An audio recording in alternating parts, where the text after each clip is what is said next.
Didn't even know I was muted there. So yeah, Sun Love, Rome J, Brilliant, Elevation, Son, Felix Almanzar, as the title says, Builders Bill. We got the book bag giveaway coming up right here at the Law School in Mecca, 8/26/23. So we got 144 bags that we're giving out. You can just mail the supplies in. That's probably the easiest way. Paper, pencils, pens, rulers, hand sanitizer, whatever it is, books to be ready.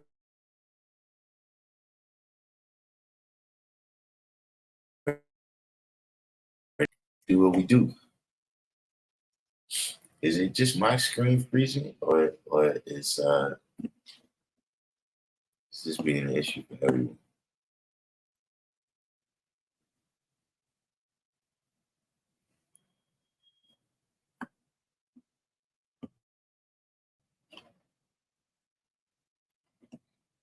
Let's see.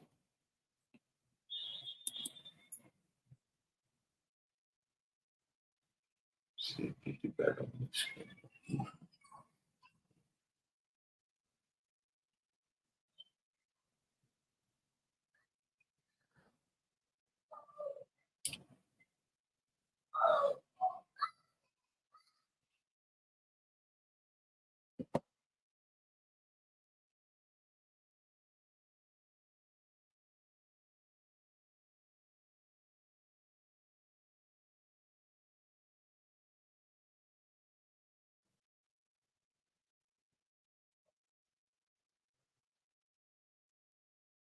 It is.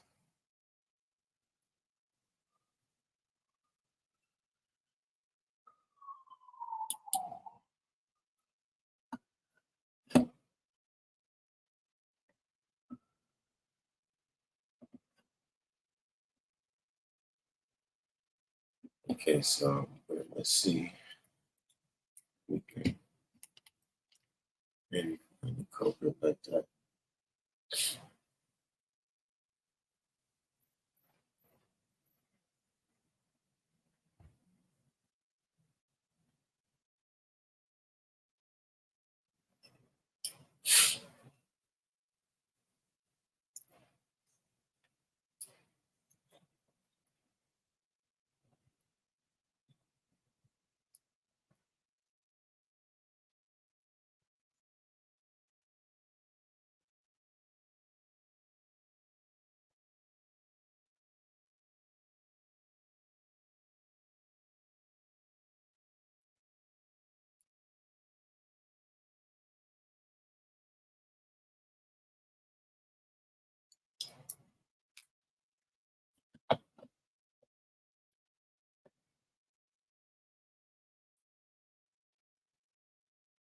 What is? Are we back in? Yes. For the time being, we appear to be okay.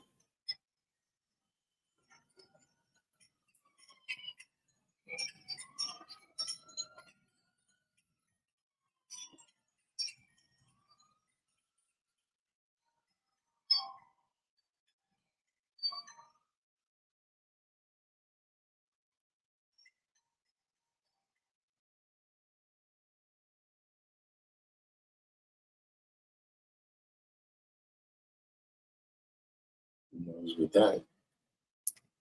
that sound was?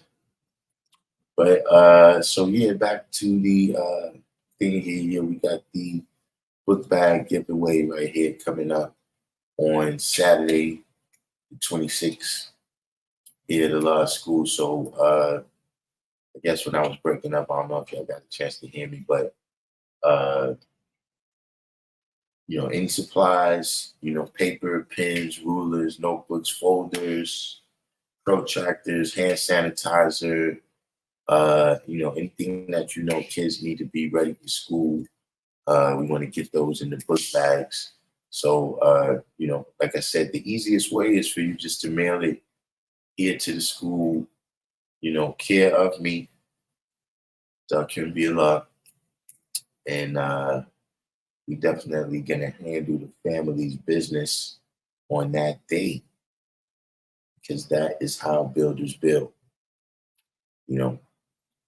But while we get into the what's the name, I had actually, I said I was gonna ask the class, ask the live stream if I overreacted. I actually didn't overreact, but was I about to overreact because I was about to have a Montgomery moment. The other day I was about to have a Montgomery moment. So I'm about to cross the street and there's a lady across the street, right? She got caught she was about to cross the street and the light stopped her, so she's waiting at the light. So uh she's got her daughter with her. And as they're crossing the street, this white guy just bounds in between them. Like it's like he's trying to get between them to the point where he goes like this, like.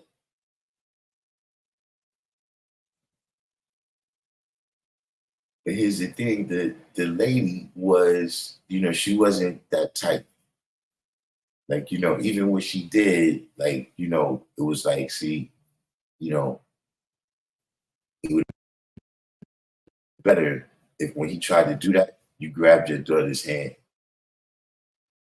So he couldn't get between her. But it was just one of those things that I saw as like, look, I've been taking my kids out for 29 years. And that's never happened, not one time.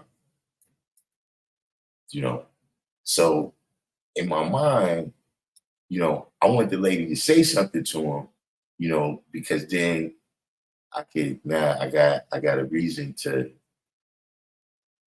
come in. Now I wasn't gonna be getting jumped by 4 white dudes and a white chick. I was gonna be more like the dude that jumped in the water, that swam to the dock. I was gonna be more like him.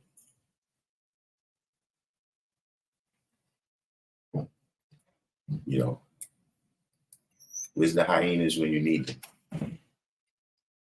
them? She was, you could tell her demeanor. She was the type where it's like, look, I'm not gonna get into it with this guy. So, she just gave him like a look or whatever. But so what do y'all think? If I would have jumped in right there, yeah, this was a black lady. But I mean, it wouldn't have been a Montgomery moment if it wasn't a black lady. But I'm saying if she had said something, right? And then I would have went up there and got involved. Do you think that would have been an overreaction? Am I just kind of overly hyped because I saw that video?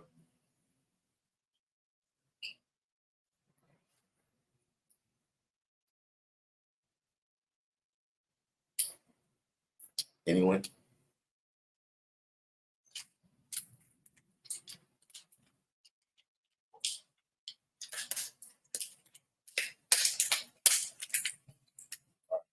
Peace.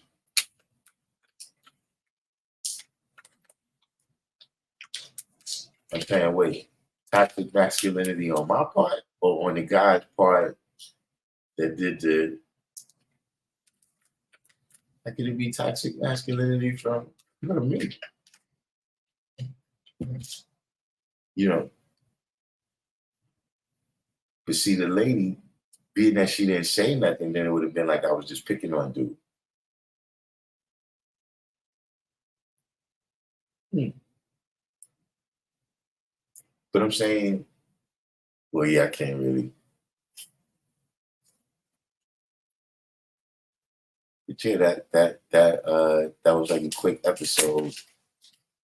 That was like a quick 15 seconds the other day, man, when I had that episode right there where I almost had a Montgomery moment. I saw some people this week too. I saw a true story. In fact, yeah, I saw him yesterday too. I saw a true story yesterday, and he hit me with a list. I actually didn't get a chance to check it yet, but he hit me with a book list. I don't know if y'all know True Story from the Each One Teach One channel. So we're gonna get a chance to check that out. I'm like I said, I need to check my email because he's emailing it to me. And what I want to do is put a copy of the book list in all the book bags. At least a couple of them might check those books out. You know, maybe not today, maybe not tomorrow, but you know, they've been exposed to the existence of it. He said they'll say, nah, that's not how it is. Because look, it would have been on camera. It would have showed him, right? It would have showed him displaying toxic masculinity as he you know, barreled in between this woman and her daughter, you know, and then once he would have said something, once she would have said something to him about it, you know, any reaction besides pardon me, you know, would have been even greater toxicity on his point, you know. So you know, in fact, I'm protecting women here. I'm like a full blown feminist in this case.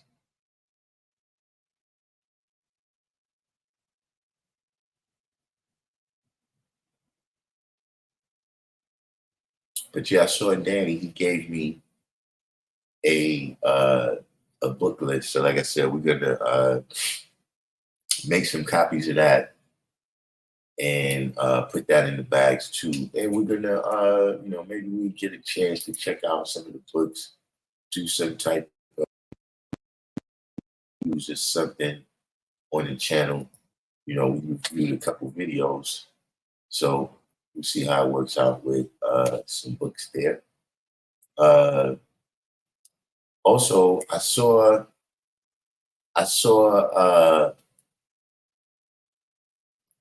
Sunborn, PKA Sandy Moet, APKA King Sun. You know, it's the 50th anniversary of hip hop celebrations going on all over the city. So, yeah, our brother, he came through. You know, got a chance to see him last night, and you know, we definitely built everything. Is everything, you know, got still mathematically inclined. Still some screws loose.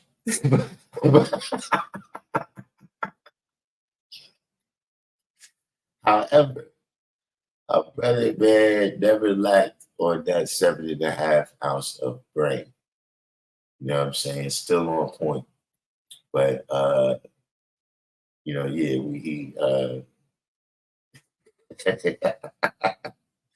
listen, with some boy, with some boy, uh, you know, it's always a situation where you have to be there. Now, King Saint, let's go on a little bit back. I don't know. Yeah, Wise, you you wasn't born yet at the peak of King Sun's career.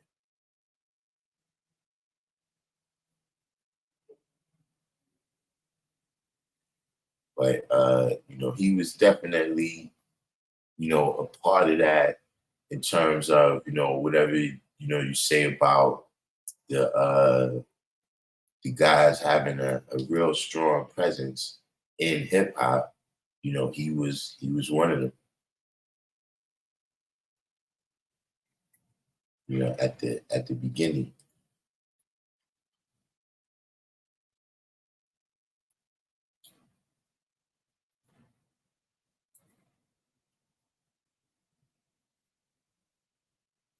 Alkim Salam.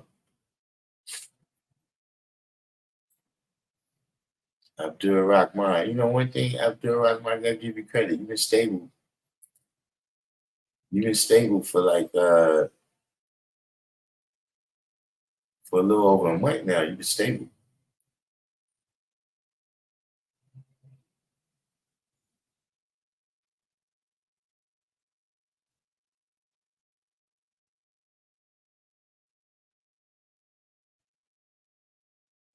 You start studying your lessons or something?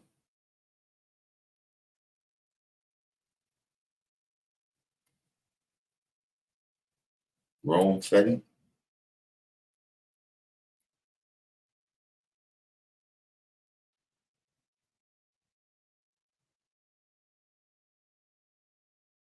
See, Abdul Rahman, you know the real question I want to ask you, right?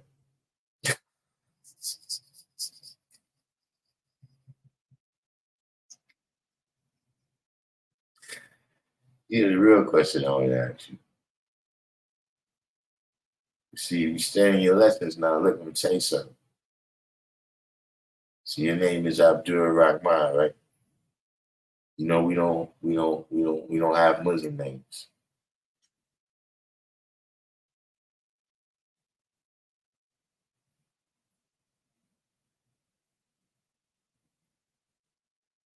Where you get that? Where you get that Muslim name?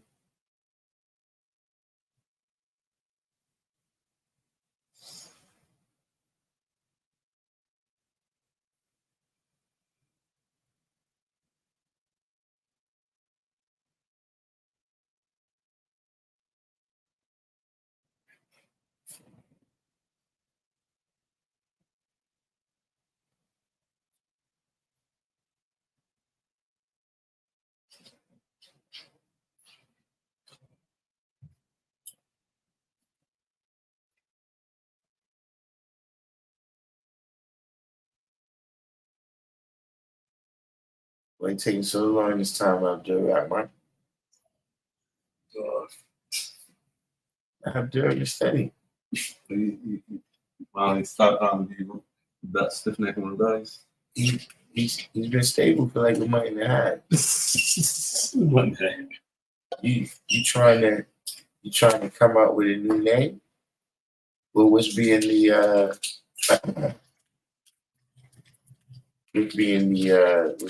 what's holding you back?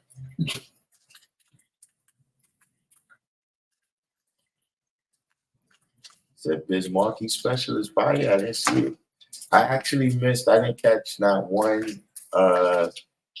There's been shows all over the city. Different events. I missed them. He said Abdul Rahman was the name I got after taking Shahada.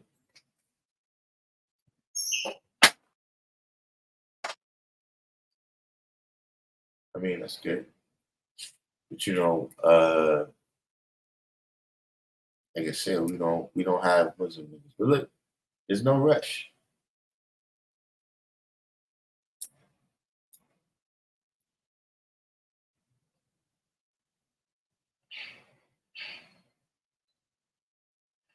See, because at the end of the day, right, that name right there, what it means.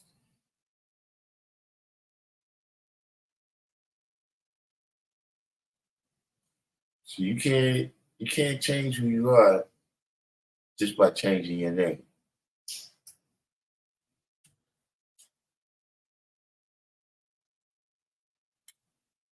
So you got people that think that, change your name, get a copy of 120 lessons.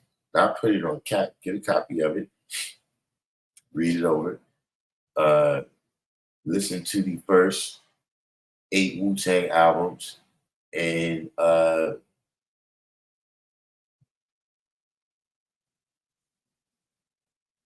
you're supposed to be one of us then, I guess. I don't know.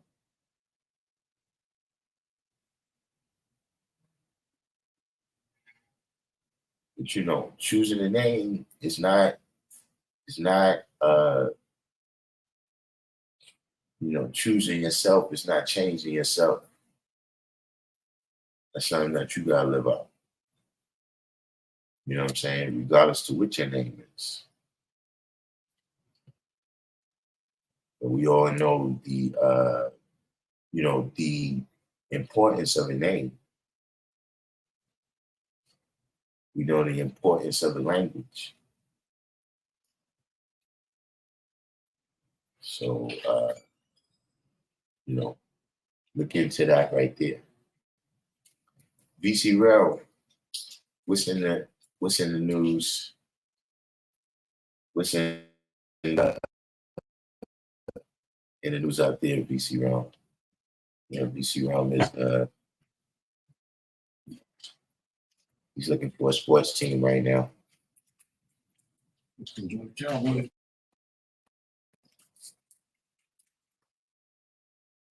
from Missouri.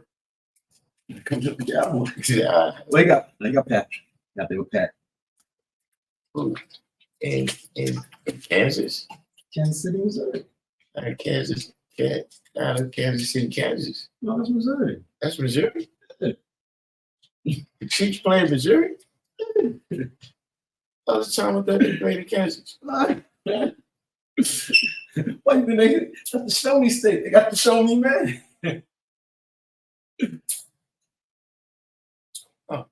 Long way on line back, the yards.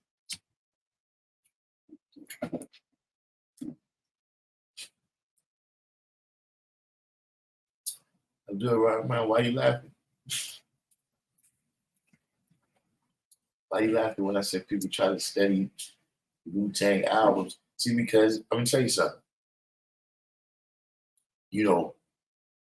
How you get introduced to the knowledge, and this is something that I'm making this observation from what I've seen, and just how you get the knowledge, right? Especially in the beginning, is kind of like the window through which you understand the knowledge. You know what I'm saying? Like, people that got the knowledge in jail, people who got the knowledge when they was kids, people who got the knowledge, when they was in college, all these different things, impact how you see the knowledge. You know what I'm saying? And what it is. And then over time, right, if you building, your vision will get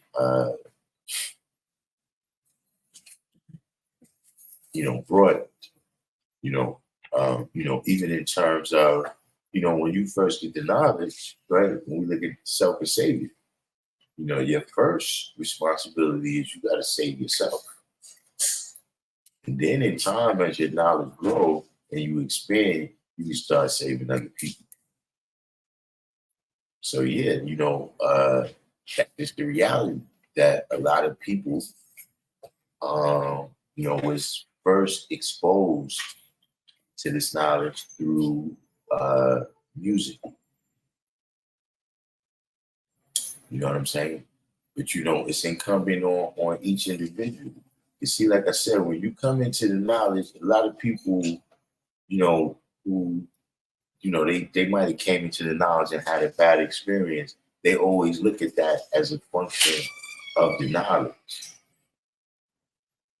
You see, it's a function of what it is that you wanted to do. It's just like when you go to high school, right? Everything is there, right? If you want to be an athlete, there's, a table over there where the football team sit. Table over there where the basketball team sit. You know what I'm saying?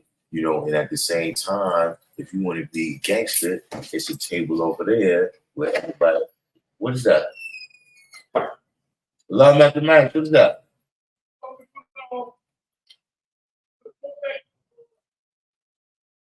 Is that my bags?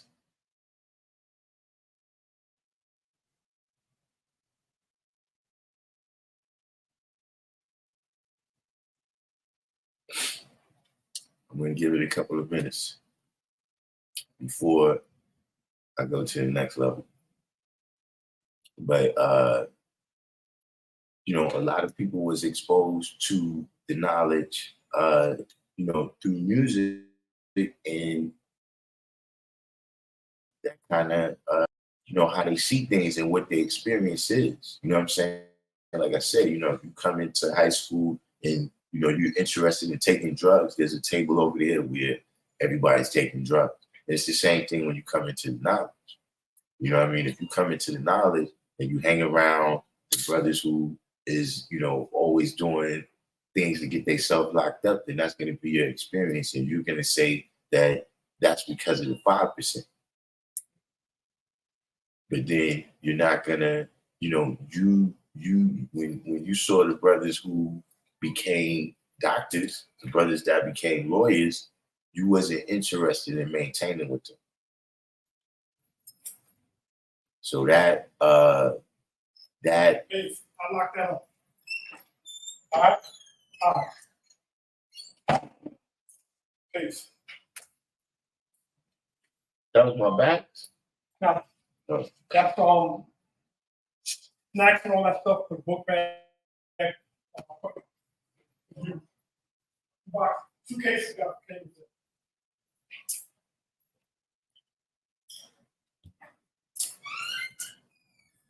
I figured you were doing exactly. One day, my brother was standing calling from Colorado. He's setting up something still, the ex-referee, something with for youth boxing.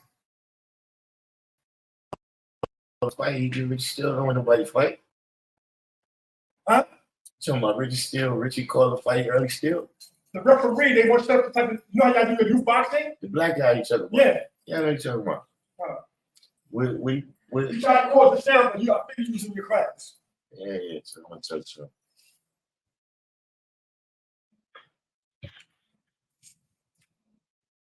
No, Richie Steele.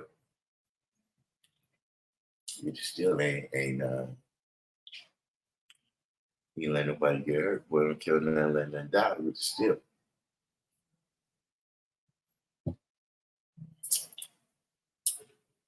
But you know, it's the same thing with the internet. You know, the internet, it affects the experience that you have, you know, with the knowledge. You know what I'm saying? You know, even like what you seeing, like, you know, everything with music, right? In every lifestyle, no matter what it is, right? From you know, doing music, you know, whatever's the different you know, lifestyle. I'm saying, like, whether it's gangs or taking drugs or being a 5% or whatever it is, right? When you hear it in music and you see it on the music videos, right? All you see is the fun stuff.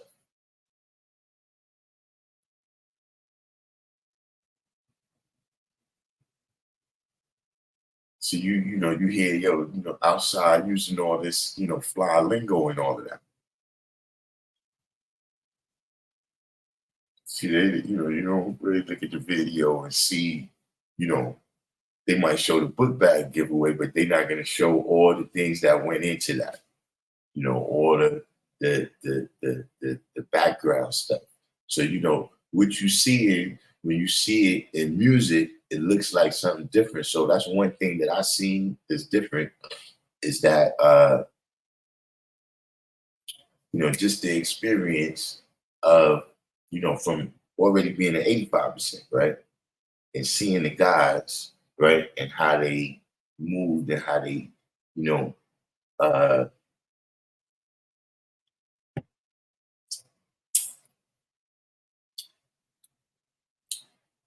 you know, it wasn't something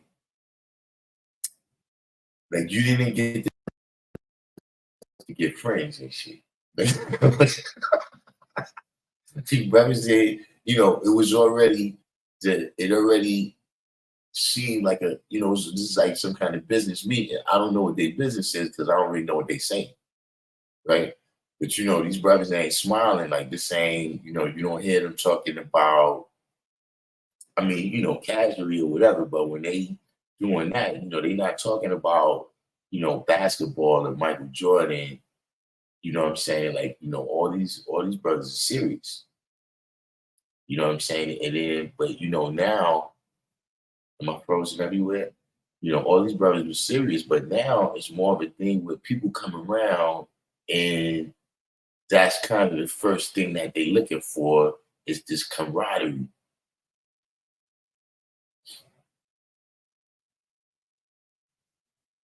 And it's difficult for them to kind of comprehend that the camaraderie can't come before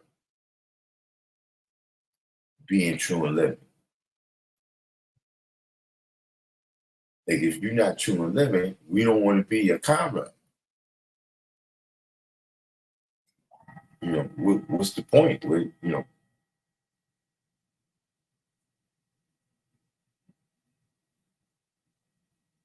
said, if you change your righteous name from one to another, what's up with that? I mean, that's what you decide to do.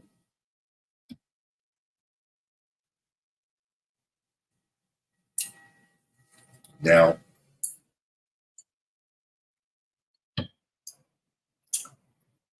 if you keep changing it 1,000 times, you know what I'm saying? You can change it as a sign of growth and development. There may be things that you know now that you didn't know when you chose your name. But if you keep changing it, then that starts to be funny. Like, what are you thinking that these names is going to make you, like, if I change my name to scientific, then I'll be more scientific? See, then, you don't want to be on a level where you're confusing a name with an attribute.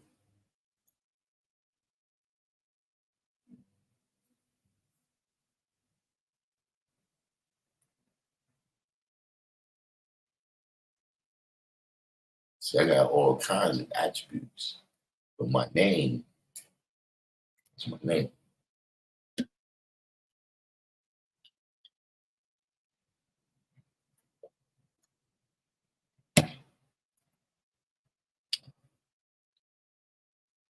So the person keep changing their name too much, they might be confused about who they are.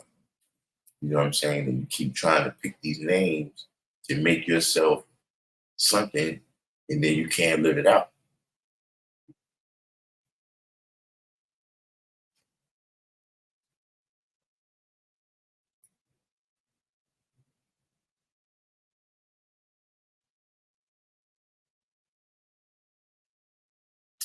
Oh yeah, so the other bags will be here tomorrow. It's good. Yeah, tomorrow I'll be here.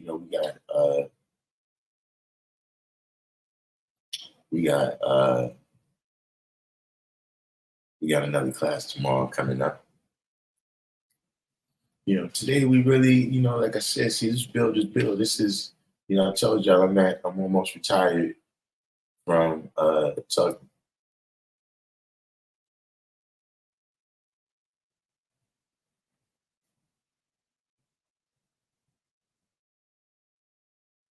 I went to I told you I was going to the community board meeting, right? I went to the community board meeting. It was actually, I don't know what the word is. I don't know how to describe the emotion that I felt, but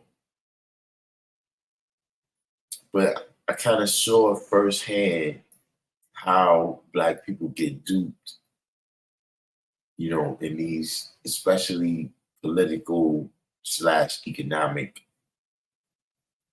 type cycles. You know what I'm saying? Where, it was clear to me that, you're making the same deal. You know, like the same deal that they kicking the people out of, you know, the Nigerians is kicking the French out. You know, the same type of deals. It's like you making the same deal.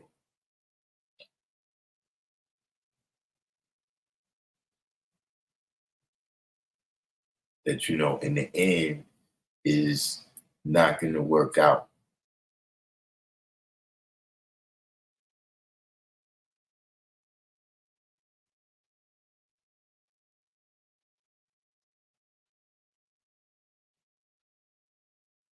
Of course, it was just a community board, so they don't have, you know,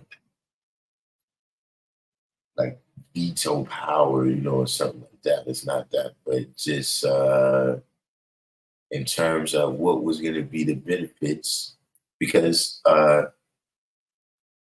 left that detail out. The board meeting was about a marijuana dispensary that they want to put across the street from the Apollo.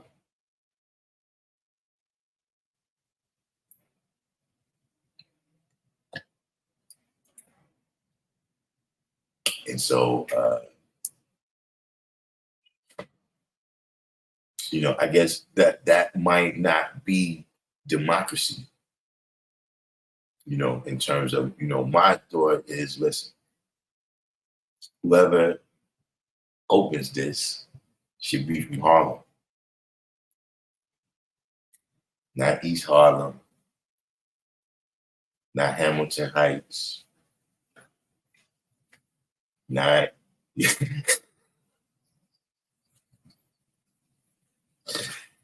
see what I'm saying, man? Not Morningside Heights. They should be from Harlem, you know, because that don't guarantee nothing. But there's a better chance that that person will be, you know, more inclined to make sure that the benefits, some kind of benefits come off of his profit from the community. And if something went wrong, right, he would be more inclined to feel some kind of way about that and try to mitigate it.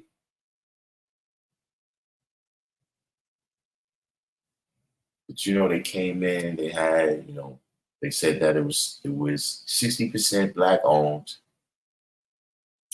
20% Hispanic owned, and 20% other. You know, that kind of bothered me. 20% other.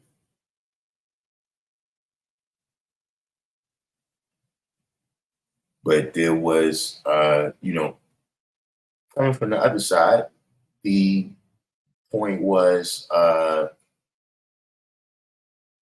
industries come into New York, right? So let's say, like, for instance,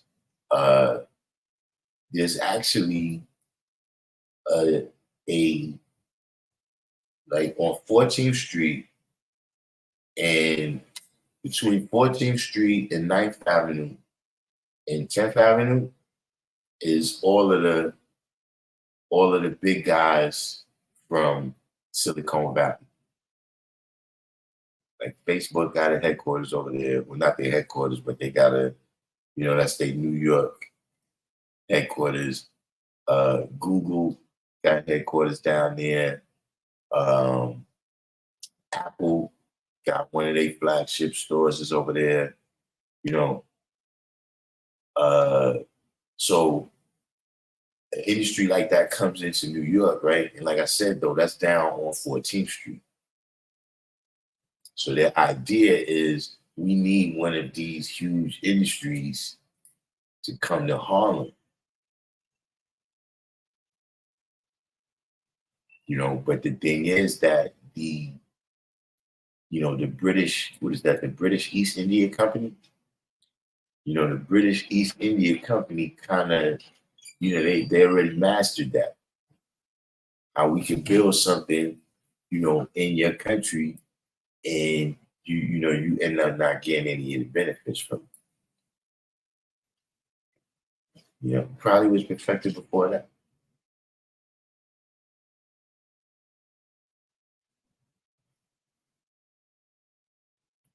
That the guys from the incense spot or the old juice bar, a lot of those brothers, I wonder if they still around. Those was, going back right there. But whatever the case may be, I think it's like, all right, let's be serious. Right? Once you're dealing with, because that was also an issue. Right? There was some people that was against it on procedural grounds, right? But also kind of because they kind of detected, like, you kind of slipping something past us right here. Because apparently the state approved it without speaking to them. And there was some people that was like, yeah, well, you're saying that it's going to benefit Harlem, but, how exactly? What does that mean when you say it's going to benefit? So there was definitely people there that was, on point. However, the greater group, peace, the greater group appeared to be those that felt like this would bring, much needed economic benefit to Harlem. I didn't really see it. I didn't really see it. Because like I said, when you're dealing with a corporation, right, by definition, by law, right, they got to make money. That's by law. The CEOs have to make the most money they can for the shareholders.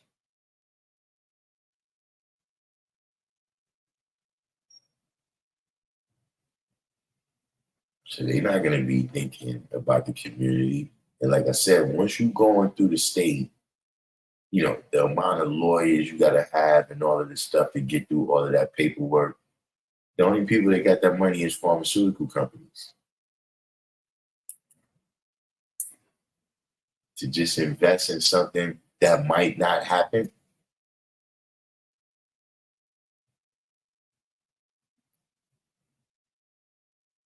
So at the end of the day, whatever that company is, they're not, where they going to hire? 10 people? How many people do you need to work in it?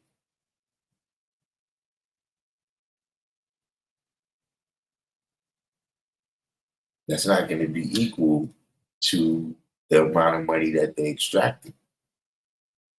So, yeah,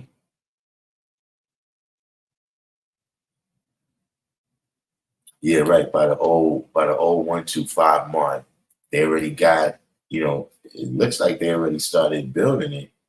I'm not sure what's going on, but yeah, that was what the community board meeting was about. But I didn't really, I'm really over there learning the ropes of the procedure and kind of seeing who's who.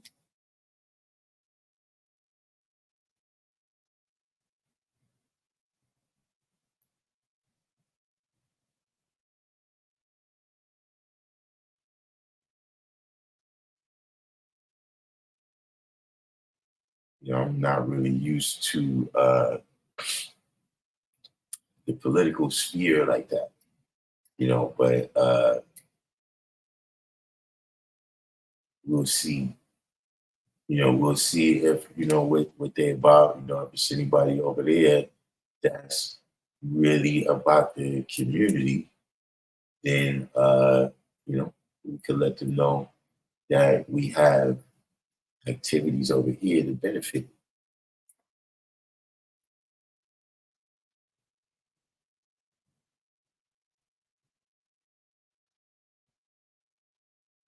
What happened to Abdul Rahman? You still ain't tell me what your name is.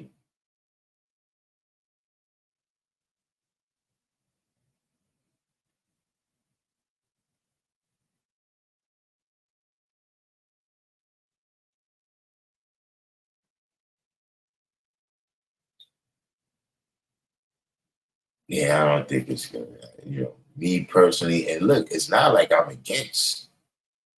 You know what I'm saying? It's not like I'm against putting, a dispensary there or, against people partaking in any of that. But it's just that I thought they was being a little naive about how much benefits was going to come from it and uh,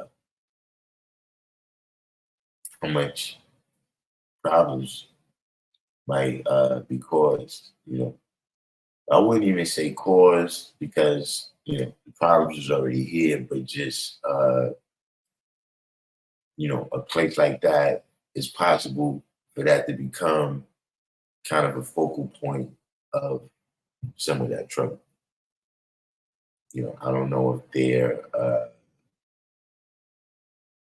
mm, kind of being as realistic as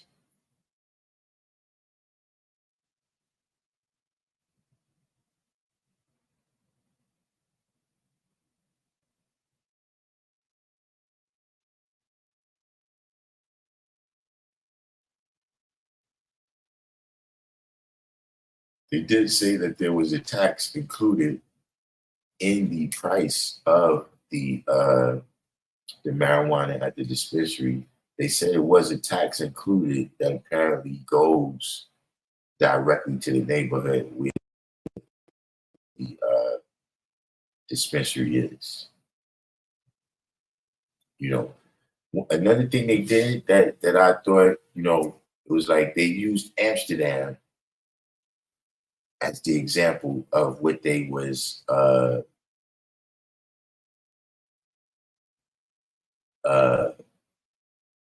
envisioning. Amsterdam and Holland. You know what I'm saying? Now, yeah, that's definitely an example. I always think there's problems whenever people like to use Holland, they like to use Amsterdam, and I think one of the problems is that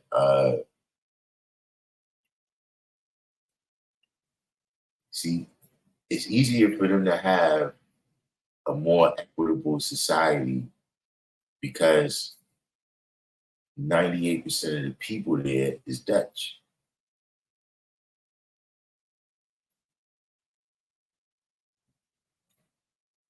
It's not really, warring tribes in Holland like that, you know.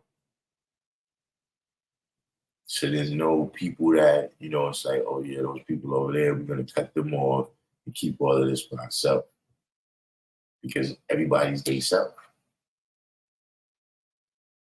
So, uh not really that, that has, like that's gonna reverse uh what happens with this particular thing. But I do think it's like, yeah, they're leaving out the examples from the West Coast though. From what I heard on the West Coast, that tax revenue never really materialized.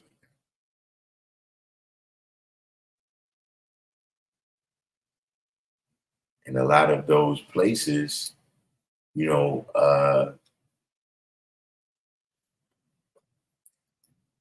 I hate to, go with this, gateway drug type of thing. But uh, kind of I was reading a story actually earlier today about Seattle, where they were saying that, legalizing marijuana, eventually they became more and more lenient on more and more drugs.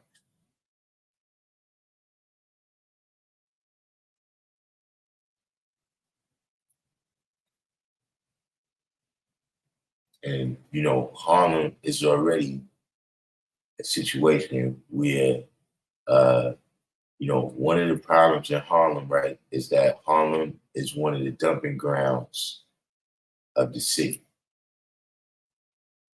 You know what I'm saying? Like over there by Myrtle and Broadway is another place where it's like, well, say, let's get back to Harlem because that's what we're talking about. See, any shelters that they got around here, right, close to Harlem in the city, all of their programs is up and down 125th Street. Like the methadone programs, et cetera, all of that is up and down 125th Street.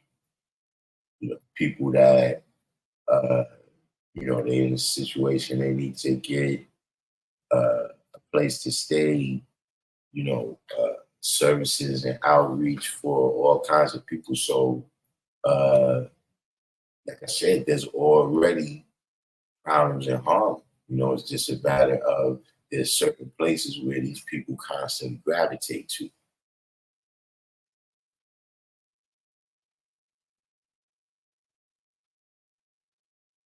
So, that's another one of the things that could possibly backfire about it.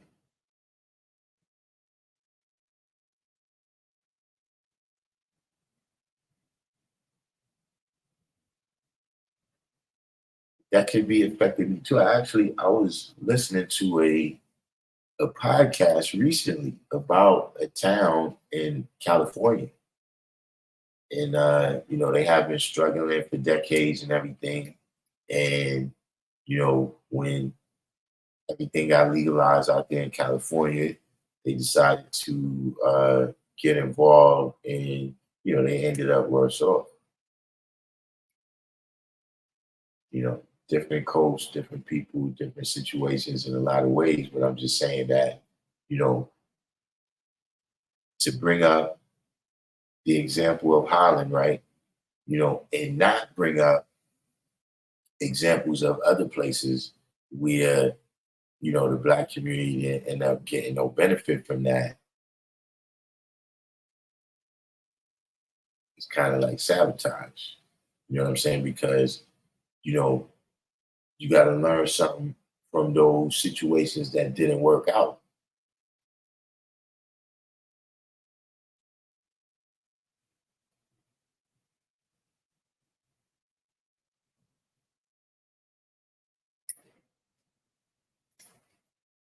You said they're supposed to turn the infamous rink into a dispensary.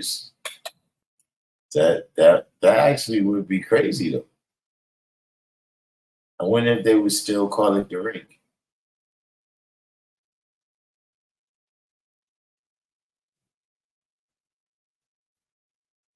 They could. It would. I think that would actually.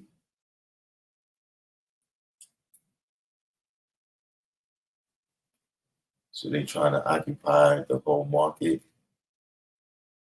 I mean, I don't know what they trying to do. I mean, they are trying that. I don't think that's going to work either. I guess they want to, shut down some of the, the regular ways that people get it.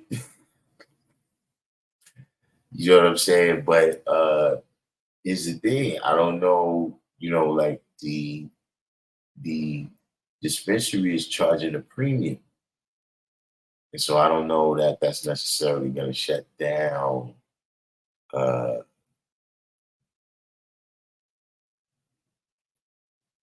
people get it already.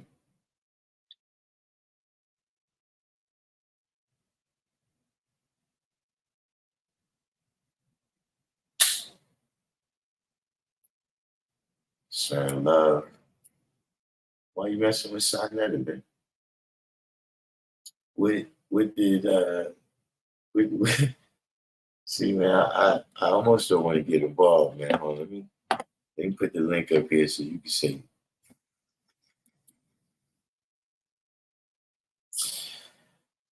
put the link up here so you can say it, man. Don't get me caught up. Just trying to do my book back job.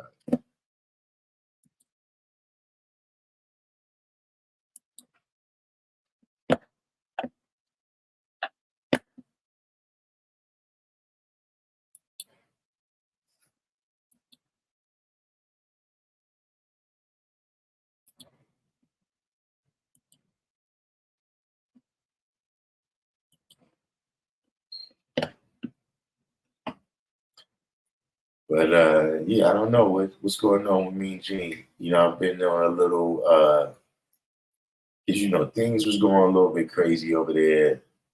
You like when they're debating, and it's the right people debating that at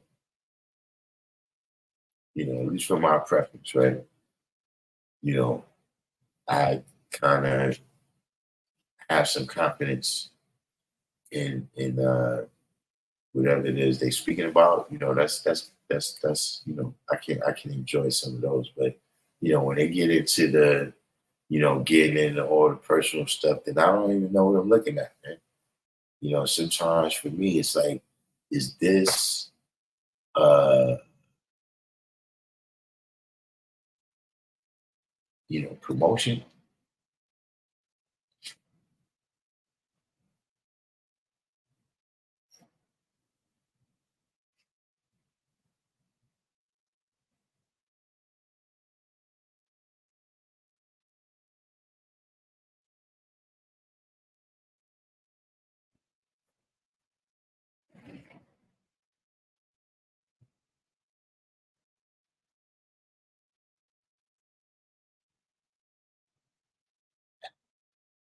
Oh, so they at the ring. They coming in everywhere talking about the tax benefits to the community. 793rd saying they doing the same thing out there in New Jersey. But I mean, you know, see, here's the thing, and this is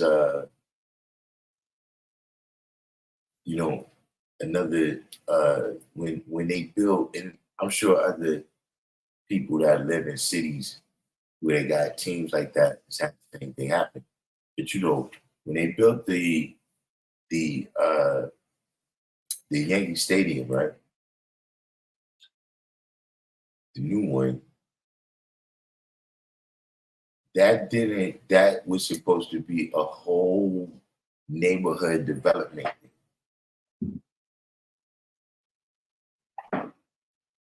It was supposed to be all these jobs created, all this affordable housing.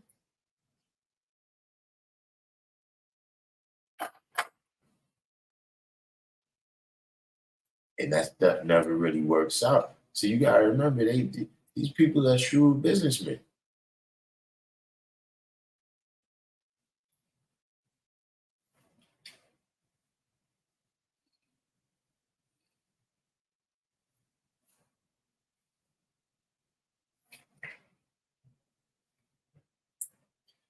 Yeah, that's what I'm saying. That would be, the ring.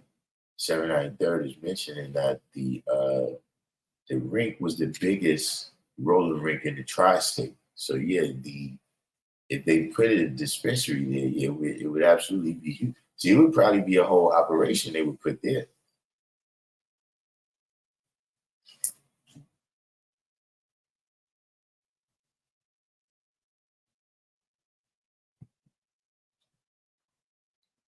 But maybe that was some of it too.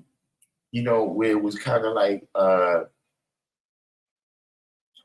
you know,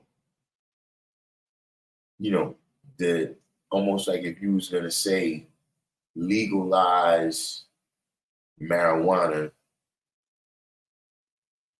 is like far on the mothership. I'm not saying that they was that far off where they was, worshiping it, but just your belief that, okay, this can save us. And it's like, nah, you're digging a deeper hole, by doing it that way. See, you gotta Bumpy Johnson would not have recommended you do it that way. So programmed by society, first of all, peace, welcome to the channel. Do you believe? No.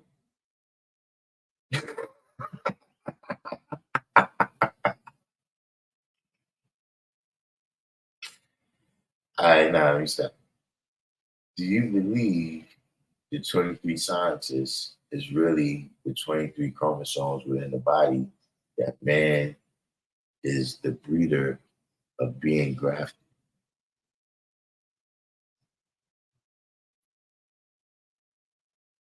All right, so I'm gonna break this up into, first of all, right, when you say believe, I'm not a believer. So but I get your point, right? And then you say here, the 23 scientists is really the 23 chromosomes within the body, right? And then, so I understand that part, right? I don't understand when you say that man is the breeder of being grafted. I just like that sequence of words together. I understand the language, but that sequence of words together, I don't understand. I don't comprehend. But back to the 23 scientists is really the 23 chromosomes within the body.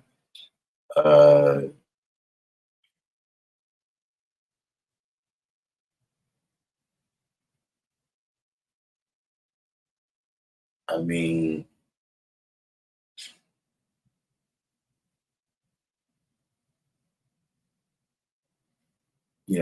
these are things that people draw up. Like,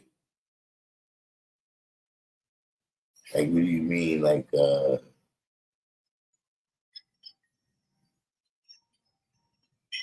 when you say the 23 scientists, like, are you asking me,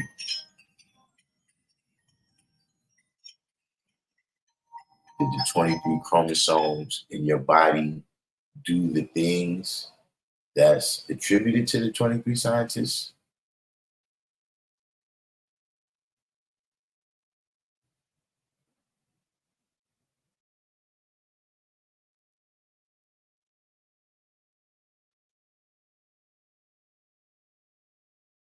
Because see, basically you're talking about the 23 scientists, right? They're the predictors of history. That's what it tells you in the knowledge degree in the 140. I don't know if you know the lessons. And we know that the 23 chromosomes is predictors of the expression of arm, leg, arm, supreme head for each individual. But like, are you trying to put these chromosomes in a time and place before?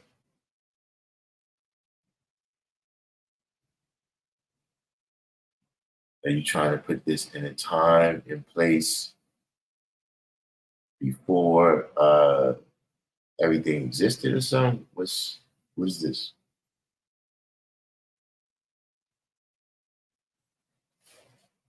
And then this last part, that man is the breeder of being grafted. I think with 23 pairs of chromosomes. Indeed, those was 23, the 23 chromosomes. I was thinking out. Does it? Whew. But yeah, no, you have the 23 scientists, and then you have the 23 million square miles. And so those is the 23 from the father, the 23 from the mother. That makes 46, but actually 23 pairs. The question about politics and voting. Well, like I said, that's my field of expertise, but I take a shot. She said a grafted person, but the grafted will keep birthing grafted people. So from one person or couple was the result of high number of grafted people. So a grafted person with the grafted, or you said a grafted person with another grafted person will keep birthing grafted people. So from one person or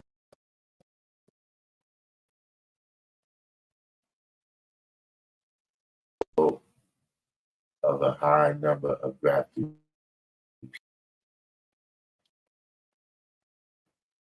Okay, now you started off when you asked about the 23 scientists, right? With Elijah's teachings. But by the end here, you saying one person or couple was the result of a high number of grafted people. Now,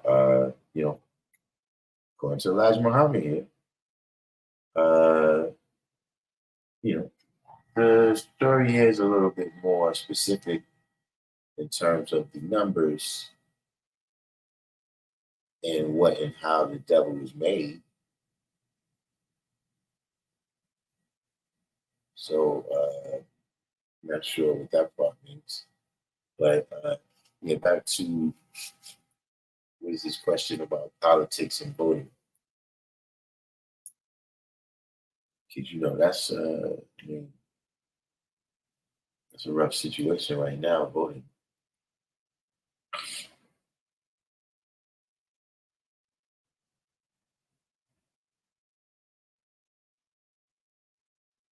The only thing I can tell you is that that's not the only, but you haven't even asked the question, but off top, I can tell you right now, voting for president is over.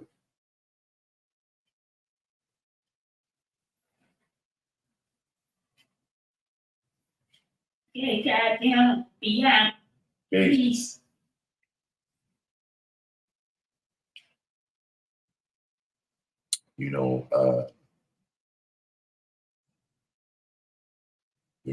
My opinion is that the Republican and Democratic machine is too strong for, anybody without a mainstream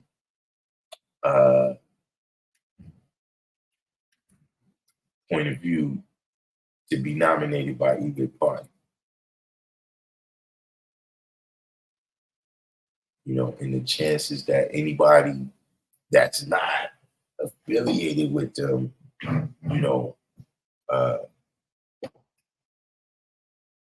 can win is a slimmer and slim chance.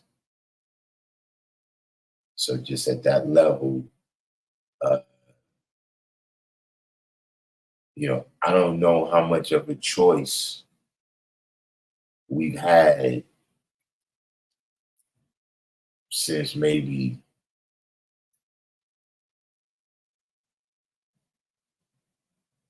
Nixon and Kennedy.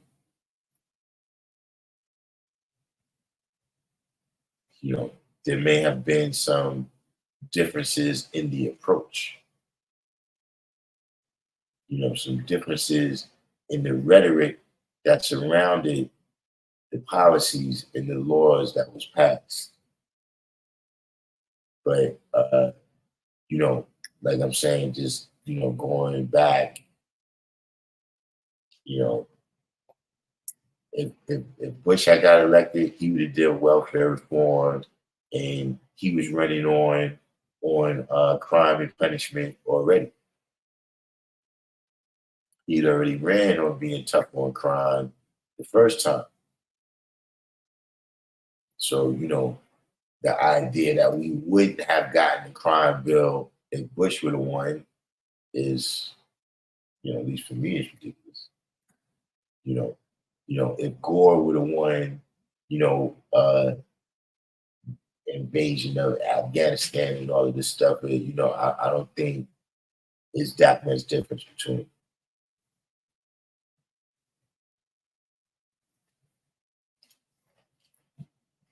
He said, I don't vote but went to my first city council meeting last week. Get a lot of flack for having opinions but not being registered.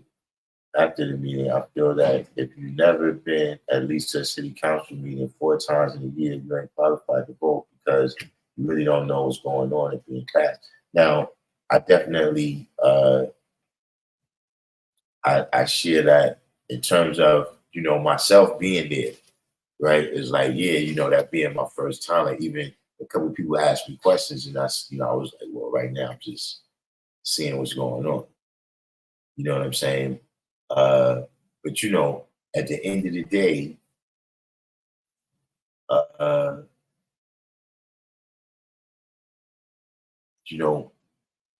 when you in the game, you gotta be in the game. You know what I'm saying? So, like you're saying right here in terms of, not being registered to vote,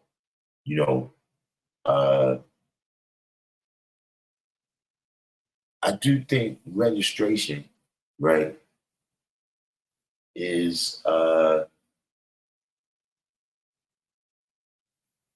it's a show of potential power, right? That can have an impact.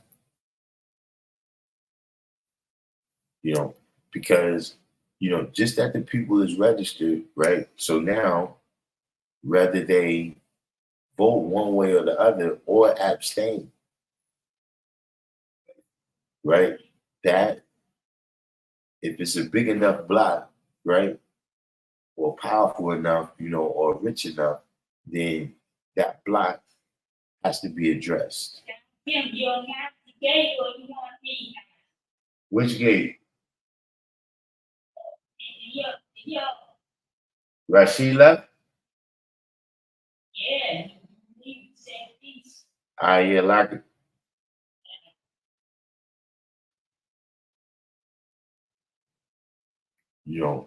But when you got a big enough block, I'm talking about block of voters, not like a block, like a city block, right? When you got a big enough block of voters, then the people got to come see you. Like, see, that's one reason, rather how much they're just, telling them what they want to hear, right? They got to go to the black churches. Not because they care, what they think or nothing, but just because they represent a block of voters. If they could get, the black preachers on a side, it is probably a stronger, that right there can be a stronger thing than any, political ad that you're going to take out with.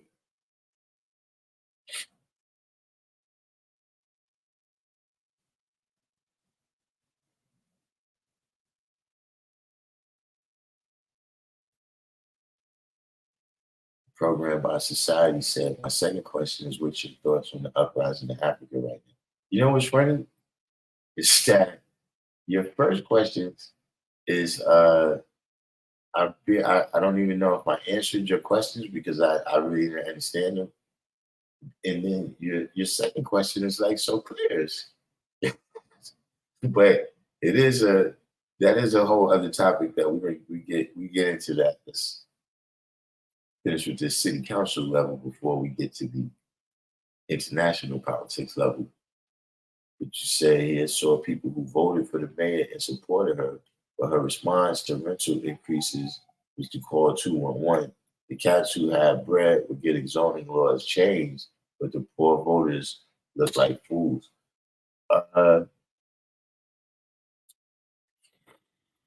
Man, what is the population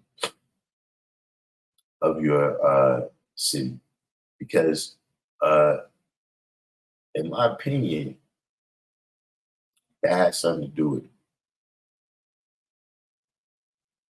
Is that once, you can have politicians that I've seen that I felt was good, they was for the people, right? But when they started out, they're on the community board or they're on the city council. You know what I'm saying? But then, as they get, now you state senator, you know what I mean? But, once you really get up there, governor, attorney general, these types of things, now, like I said, in order to get elected, you got to become a part of one of these machines. You know what I'm saying? So, uh, registered, like I said, that is a show of potential power right there, for you to say, well, look, we got these many people, depending on what the district is in. Like if you're talking on a city council level, right, where, depending on the area, it might be a couple of hundred votes that is cast in total, or that, one side wins over the other side. So in a place like that, if you could say, well, look, I got 75, we got 75 people that we see things like, this is our issues right here. They got to deal with that. You know what I'm saying? But what you pointed out right here in the other post, and what I was kind of talking about is that we have to get to the level of financing the campaigns.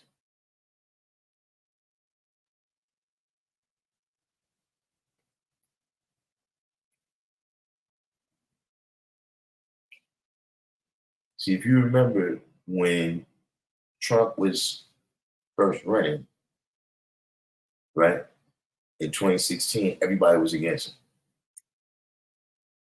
even all the Republicans, right? And there was one rich guy that was supporting his campaign. And because of that rich guy, he was able to stay in the race. This was still during the Republican primary time. So, for me, one of the things that's illustrated there is that one person, right, their opinion trumped all of those voters in those early primaries that Trump was losing. And at the end of the day, he just outlasted a lot of guys. The guys was running out of money, and he still had that rich guy behind him. So, even if you go in and vote, you're voting for an array of people that have already been filtered by the rich people. So yeah, see, Knoxville, right? This is an example of a kind of place where I'm saying, talking about Tennessee, where you got, the population is not one group of people. So now out of that 180,000 people, right, who's the most powerful people, yeah, the other people, they're going to get, a little patch on the head or whatever to secure their votes. But in terms of who actually gets some laws and policies to, benefit them, in some place like Knoxville, look, it's like Manhattan. Or just like I was saying just now, when they say, look, we got all this development going on in Manhattan, they're not talking about 125th Street. Not talking about 155th Street. They're talking about 57th Street, 42nd Street, Hudson Yards, 14th Street.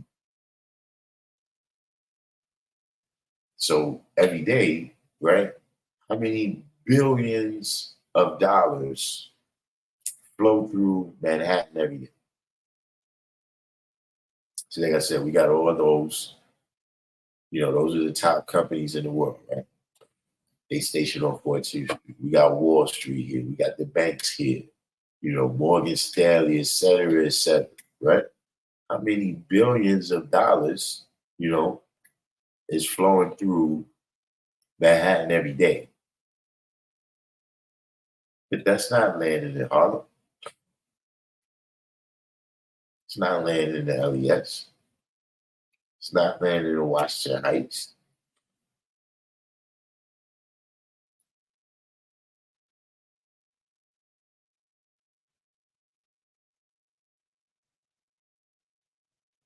So what makes rain, hail, snow, and earthquakes? Do you know what makes rainbows appear after sun showers or during? Is it light? The water causes the light to refract.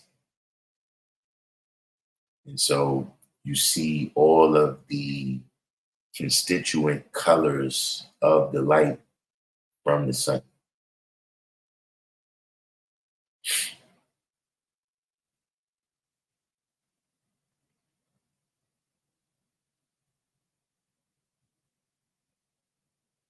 So I'm not trying to be super political, but how do we get more people to get to these meetings outside of things like the rental crisis to see posting those dumbass outvoted stickers mean nothing? Um,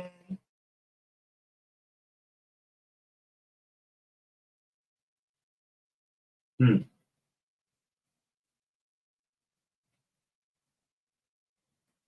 that's a good question. Uh,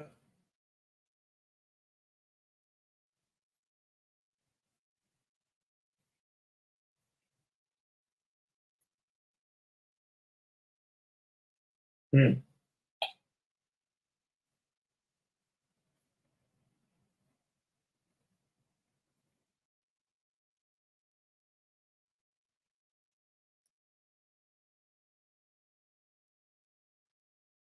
hmm.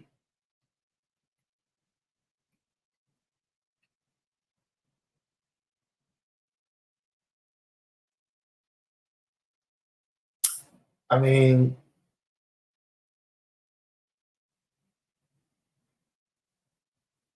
I guess somehow,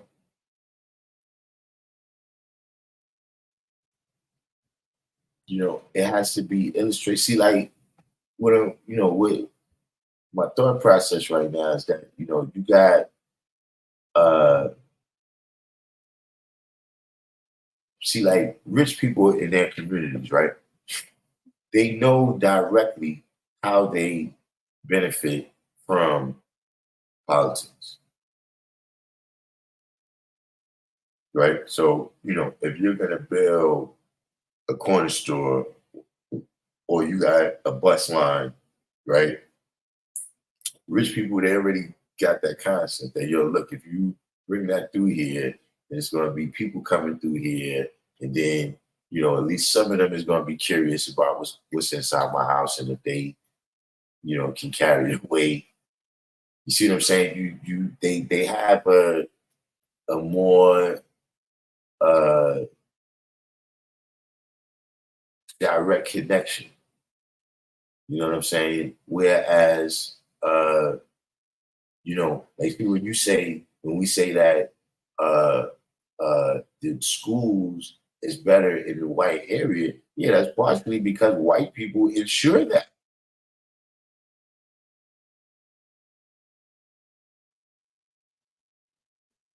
So I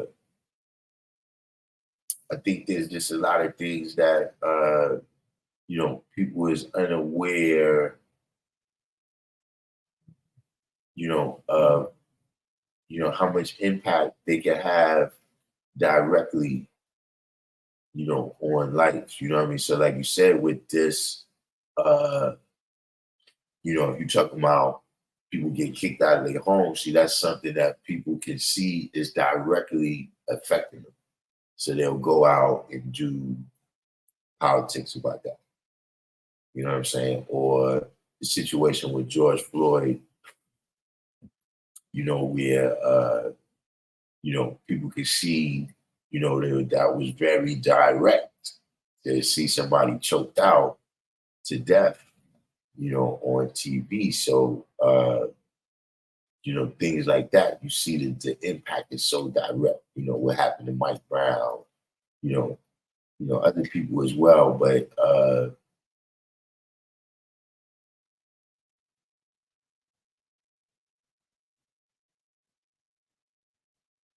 somehow that's the key to the way I'm thinking, the way I'm looking.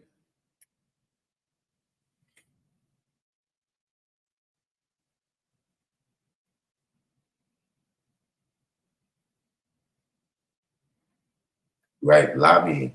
You know what I'm saying? That's another side to the, you know what I'm saying? I don't know if uh, you know, I'm sure there's some black lobbyists, that's out there lobbying for black businesses and black this and black that, and get a black owner in the NFL and all that type of stuff.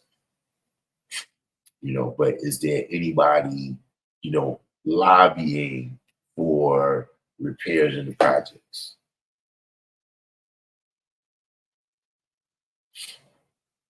You know what I'm saying? Lobbying for, the streets to get fixed.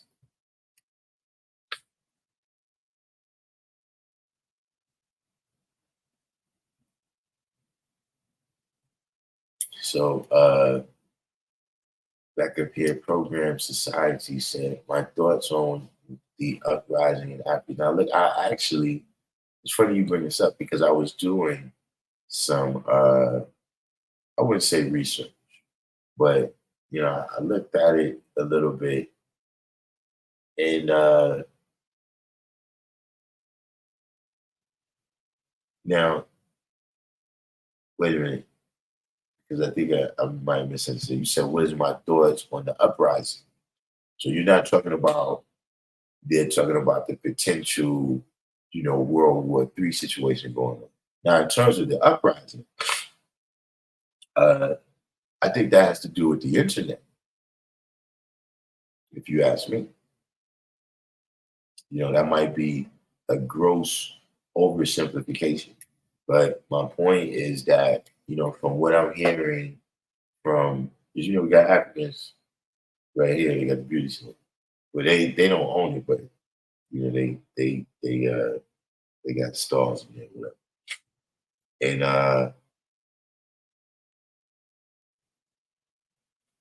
even there was a lady, she's from Burkina Faso, and she was saying that, look, the young people is fed up.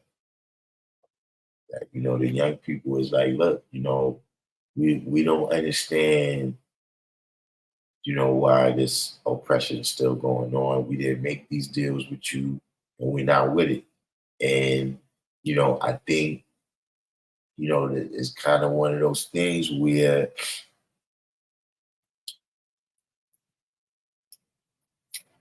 when everybody is in the same situation, it's hard to really gauge it to say it's good or bad. You know what I'm saying? But look, once you come out with the internet, right, then people see other people. Meaning, people in Africa, right, that say 50 or 60 years ago, right, might have been in a village where they wasn't getting exposed to, all of the different, uh, finer points of life, if you want to say that, but now that people see that, wait a minute, everybody's not living like this.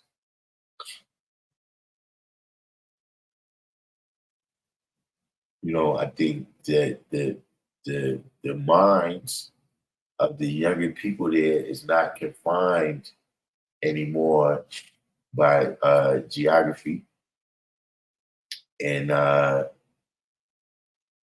you know, not getting into that story one way or the other, but Willie Lynch shit. You know what I'm saying? All of the things that letter is saying that we gotta conceal from these people if we trying to keep them in a mind state where we can control them and take advantage of them, right? We gotta keep certain knowledge from them. It's slave Bible shit where if you see that other part of the Bible where Jesus is talking about down with oppressors and shit, and everybody who's taking advantage of people is getting slapped around. You see what I'm saying? Once they see that part, this is what's going to happen. You know what I'm saying? The reasons why they didn't want Haitian people leaving Haiti. You know what I'm saying? Because if black people see other black people that is free,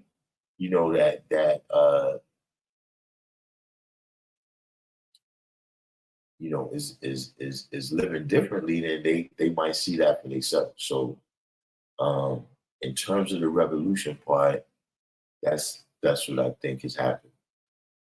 The the younger people have been exposed to a level where you can't get them back to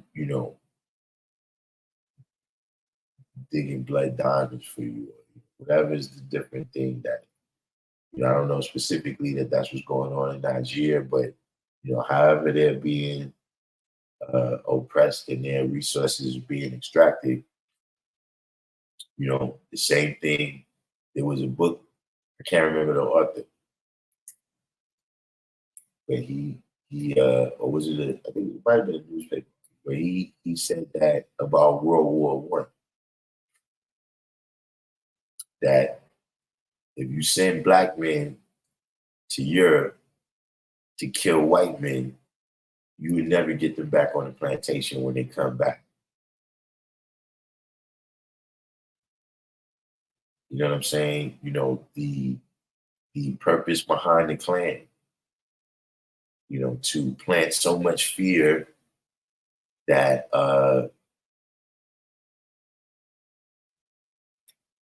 paralyzed. All of those types of things have apparently they know too much.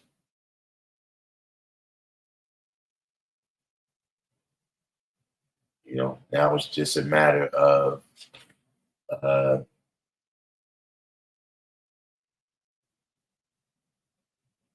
how they're able to sustain themselves. Because, that's when you first asked the question in terms of the kind of World War part, they talking about,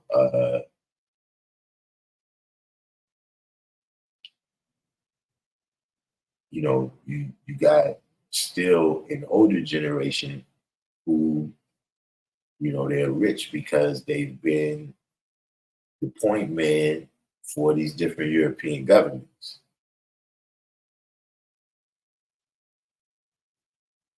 And so as the point man for those European governments, they don't want the people in their countries to see, some other people have thrown off the devil over there. They might try to do it over here. And then, it's very dangerous. In Africa, a situation like that, when it's a situation, you got to bang out. Only because, and this might come out funny, but it's not a joke. It's a fairly high mortality rate for African leaders.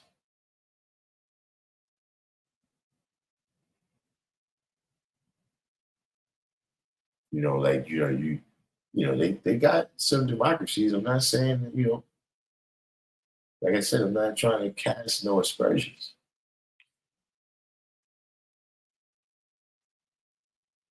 But I'm saying that if you know, I mean, definitely, if you took Europe, North America, leaders haven't been assassinated at that same rate. Hold on one second.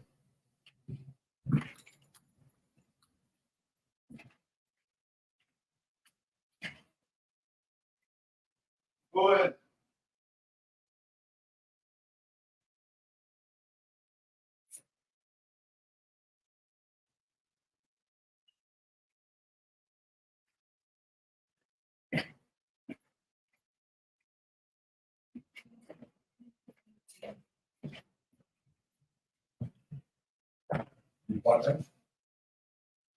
Yeah.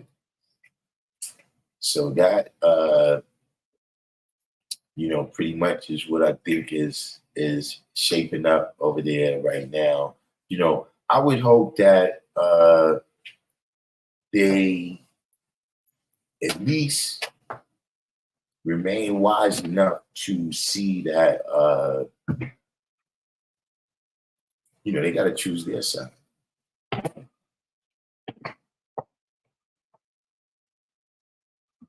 They don't get caught up in this thing where you choosing between the Russians or the Americans or the Chinese or the French, because ain't none of them your people.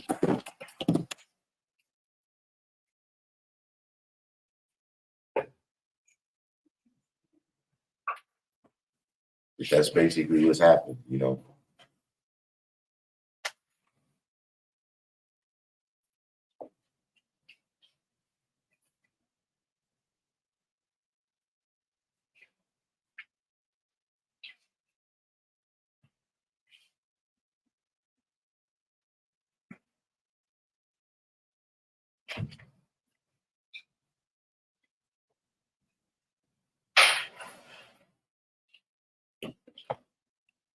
Yeah. What happened to Abdul Rahman? You still ain't want to talk about that Muslim thing.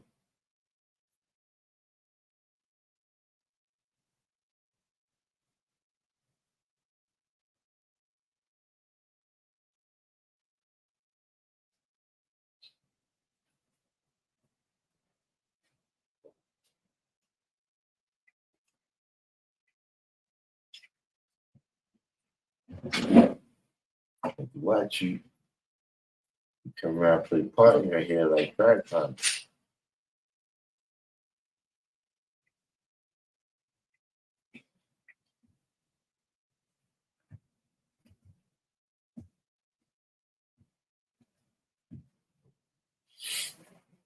Except for you say this because social media has people thinking the Africans is better off with the Chinese and Russians than the UK, France, and the USA. Well, it's difficult, of course it's simple what I'm saying. But that model, right, of choosing them has failed.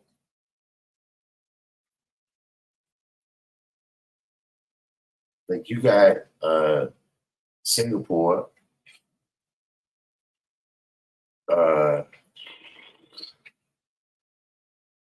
maybe you could say India to some degree. You know what I'm saying? But what country has latched on with them and went from third world to second world or second world to first world?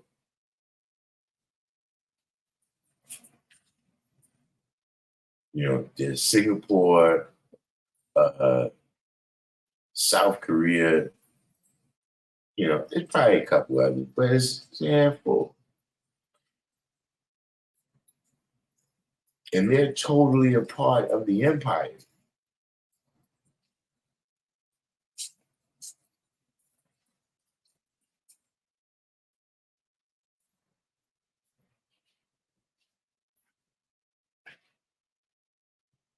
So you got to do it like the Chinese. See, the Chinese, when they joined the world, whatever, the world economic thing, right? Become a part of capitalism, right? The way they chose to do it was that we're going to control whatever it is. Like if you want iPhones built, right, by our people, you're not going to build an Apple plant in China. We're going to build a plant that makes whatever cell phones we want. And you're not going to exploit our people and pay them pennies a day. We're going to exploit them and pay them pennies a day. You're not going to poison our water and air. We're going to poison our water and air. Thank you. And see, if we don't have a person here that got that kind of money to build a plant for Apple, we'll hit them off with the money. Or we find somebody that they got a little business, but they need to scale up, and that's where the Chinese, the government-run company that they hate. And I'm not saying that China is all good. I'm just talking about the way, just that way in which they chose to engage with the system, right? And that is the reason they was able to accumulate so much money from their dealings with the capitalist system, right? As opposed to everybody who takes this deal where you pick colonizers.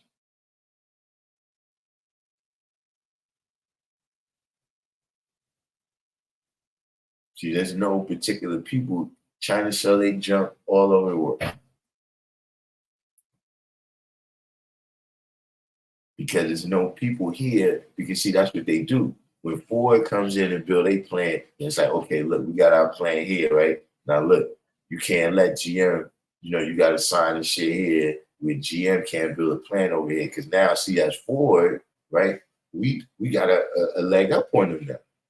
Because we only got to pay these people 10 cents an hour. So we don't want GM to come in and compete with that. See, when you're doing it the way that when you choose, okay, we want to choose China. See, but then when they come in, they say some shit like, all right, look, see a district attorney?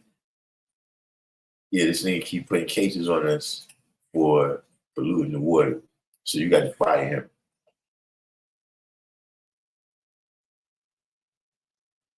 Got to fire him. You see what I'm saying? And they can't do that to China. So, I'm not, going into the rest of their government and how they do whatever they do and whether they right or wrong. But, like I said, it's easy as I'm just talking right now, so how the Nigerians would build these plants, right? Look, what was my man name? Kwame Nkrumah. That's what happened with him. He tried to get the aluminum people to build aluminum plant in his country. But the people from the aluminum plant, they jerked him because they was like, okay, we built the aluminum plant in your country, right? But we're going to get the aluminum ore from another country.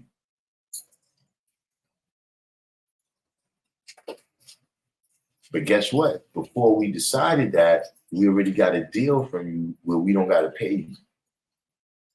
We wasn't going to have to pay you for operating the plant. We was going to have to pay you for using your ore, but now we're not going to use your ore.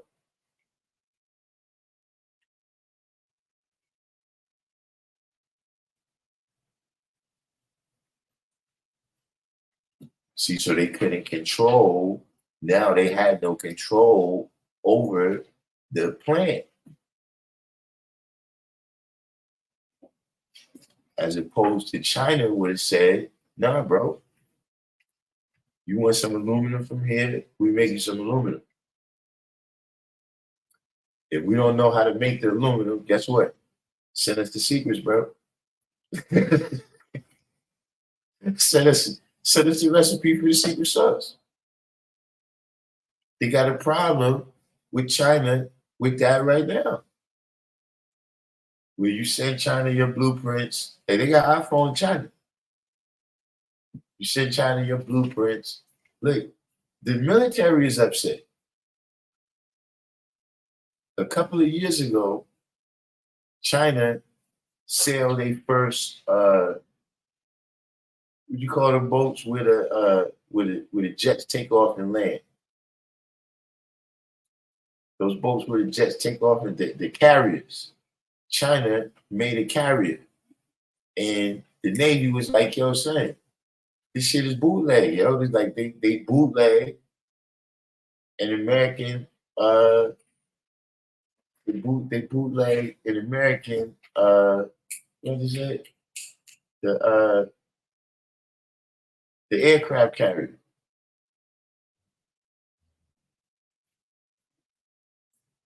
Straight McDowell's.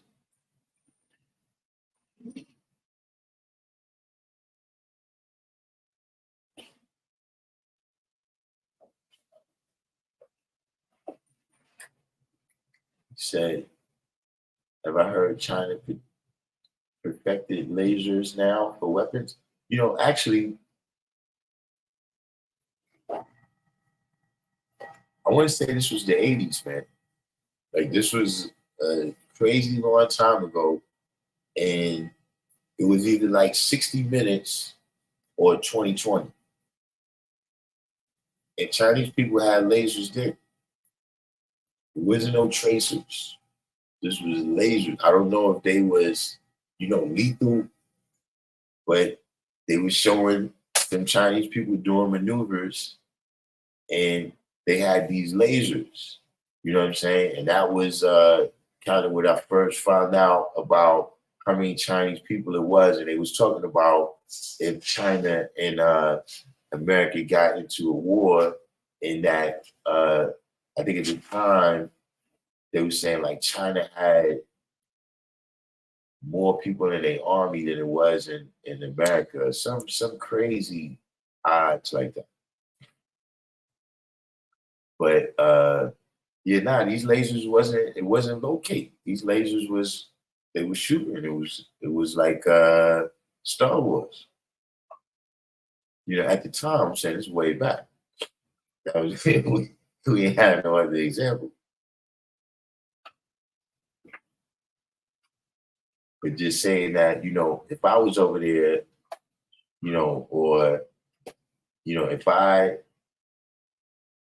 could have a word with, some of these leaders over there, that's what I would say, and look, the same thing, right? Everything that I just said for the people from Africa applies to exactly what I was talking about the dispensary right here in Harlem.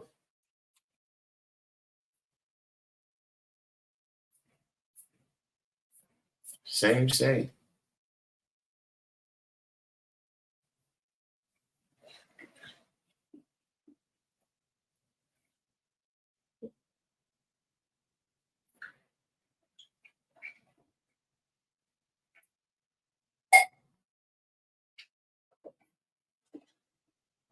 See, they saying stuff like, look, the dispensary is going to lead to extra foot traffic, right? And then so the extra foot traffic is supposed to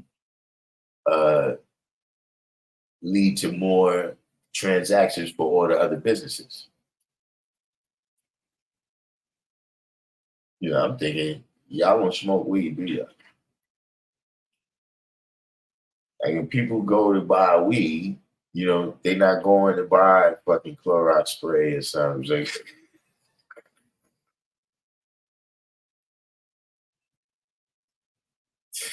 I don't know what they think.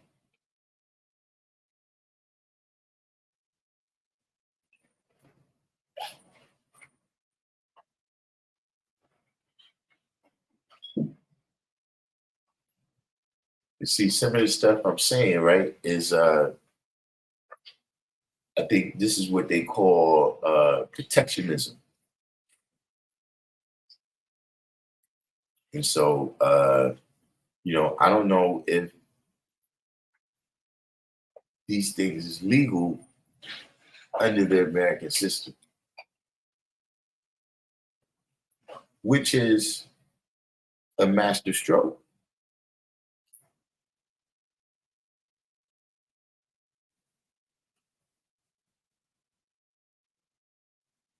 Because then through the law, you've ensured that nobody else can accumulate no money because of the way that system works.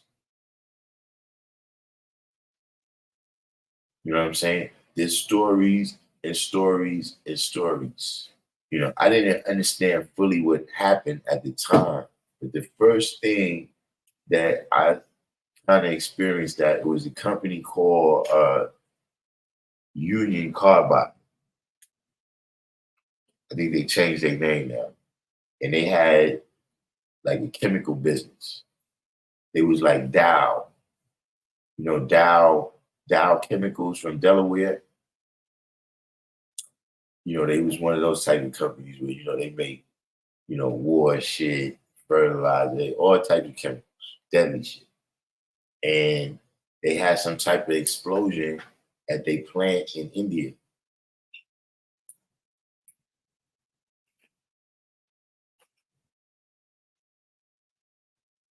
And that was when I first seen that, like the corporate people, they didn't really pay no price for what happened.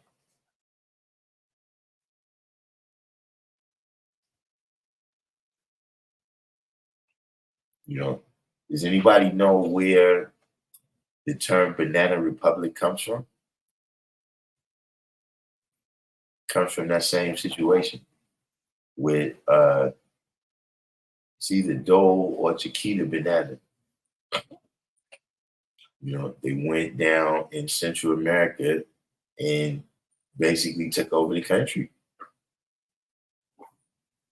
And when the leadership of the country, expressed,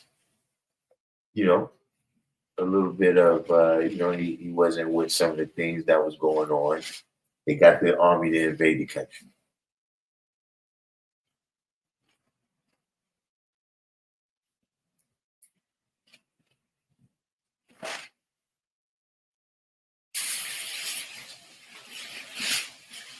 Remember, that was another thing that I had never heard of until the war in Iraq. Remember, they kept having a drug.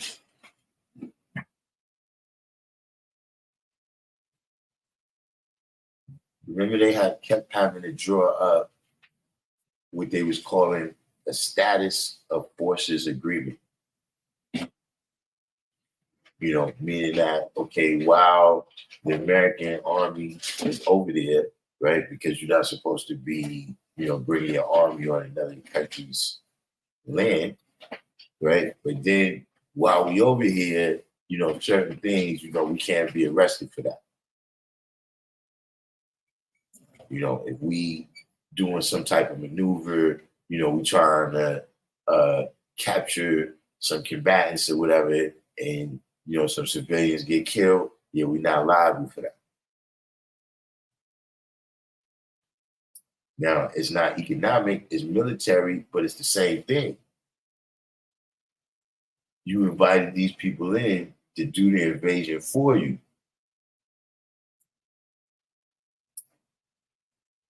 See, Jerusalem, they don't do that.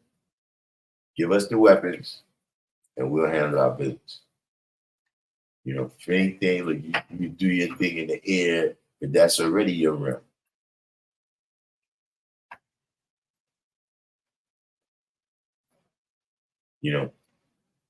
However you feel about the authenticity, right, of what everything went on with that. But according to their story, that was uh, Osama bin Laden's problem. Is that, bro, listen, we allies and all that, but you're not supposed to be stationing troops over here. Like, that's no good.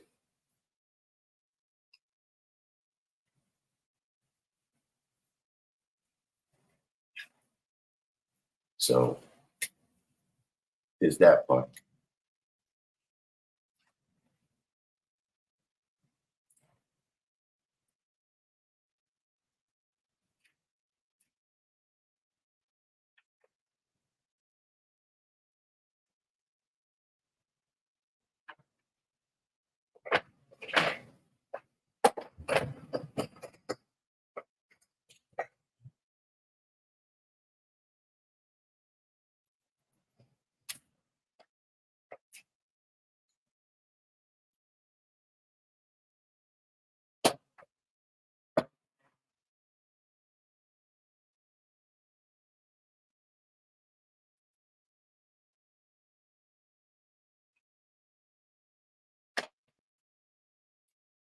Yeah, we get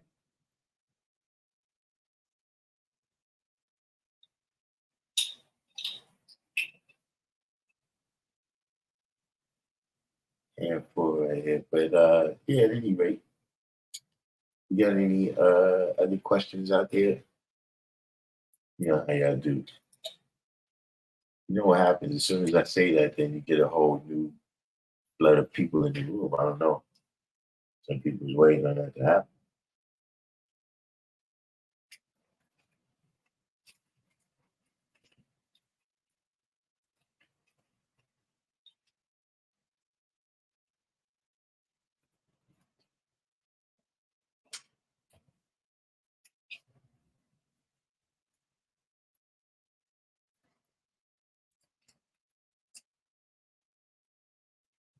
Here.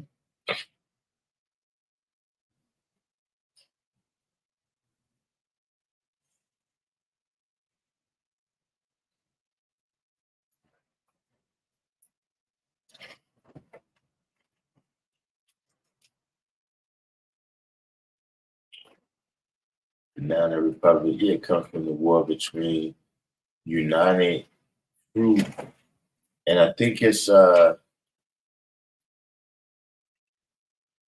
Central America. It's not Panama. Uh, I think it's Nicaragua.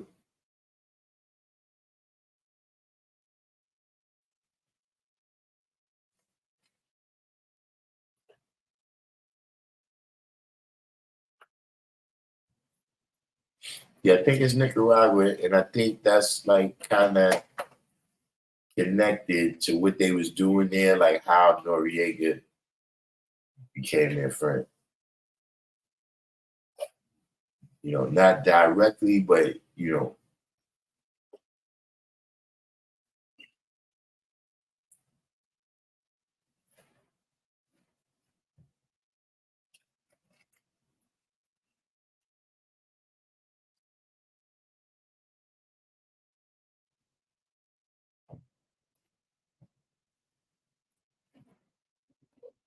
so just I was just bringing that up to say that it's just many examples of doing things in that way. Trying to join the kind of world system in that way doesn't work out. It's not an African thing. It's not an Asian thing. It's not a South American thing. It's a, uh, way that you uh, interface with the world economy thing.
You said we was rocking them joints without knowing in the 80s. Which joints you was rocking? That's what happens. See, I'm in the midst of me talking. I'm saying so many things that I.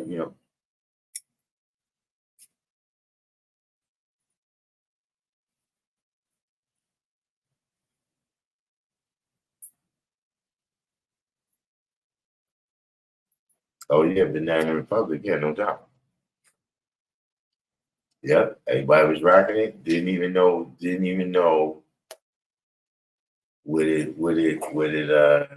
How that started.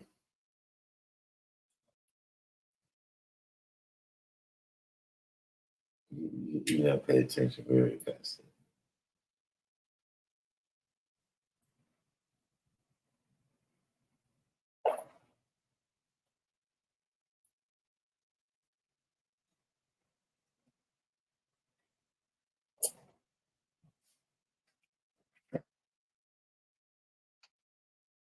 I remember back in the days, uh, one of the things that made people uh, stop. It was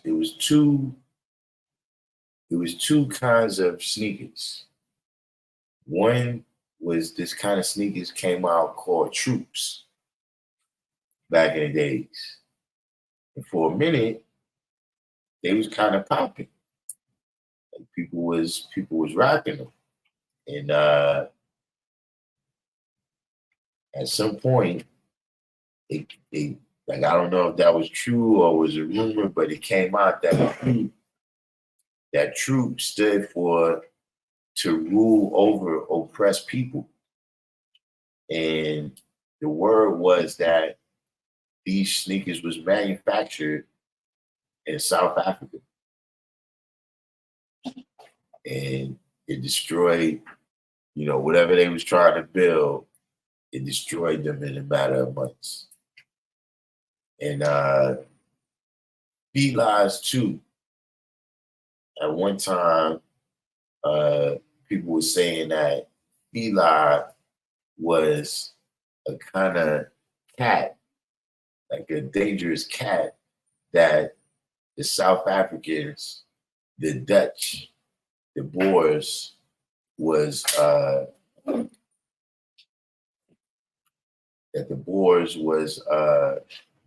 sicking on the South Africans. So, both of those, I never, researched either one, but just other examples of stuff that, we used to wear or that I seen people wearing that might have had a strange origin.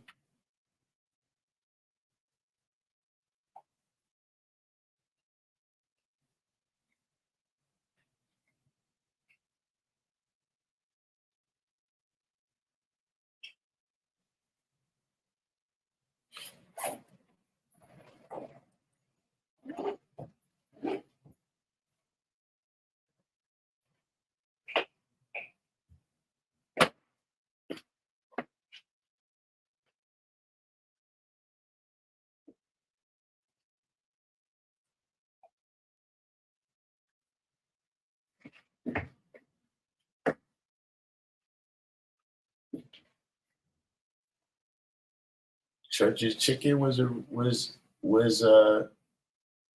rumored to be associated with the Klan. I never heard that. Kill LL and Hammer's bread. LL had bread. Oh, kill their bread. What they invested? They invested in it. They invested in it and it went down.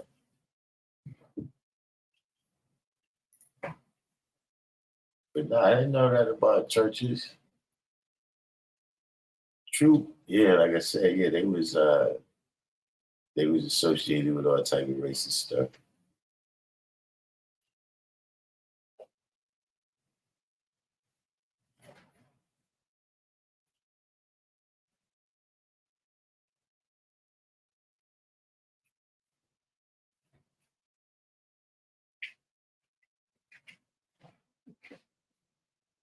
Did you know that Fanta soda is a little bit somehow connected to the Nazis? Oh yeah, I do remember LL had his own pair of troops. I do recall that.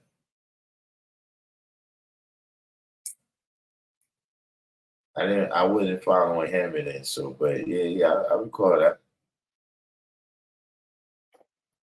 But yeah, that guy that Max Schmeling that Joe Louis knocked out, Coca-Cola did a deal with him, and that's where Fanta soda comes from.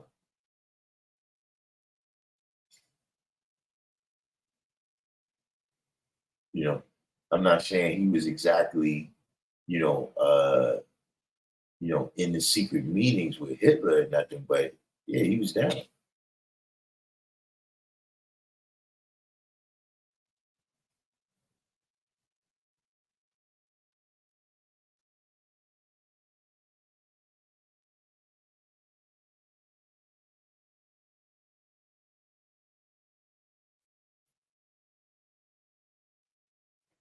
You know, ultimately the same kind of thing, the 50th anniversary of hip hop, it's the same thing where, kind of bringing those major labels in, right? While, it benefited in the short term, they paid a lot of money out, you know what I'm saying? Ultimately, they began to take control, and tell us what was dope and what was not. You know what I'm saying? As opposed to when it was a thing where, look, we're gonna do our music and then, you just distribute it. We'll handle the rest.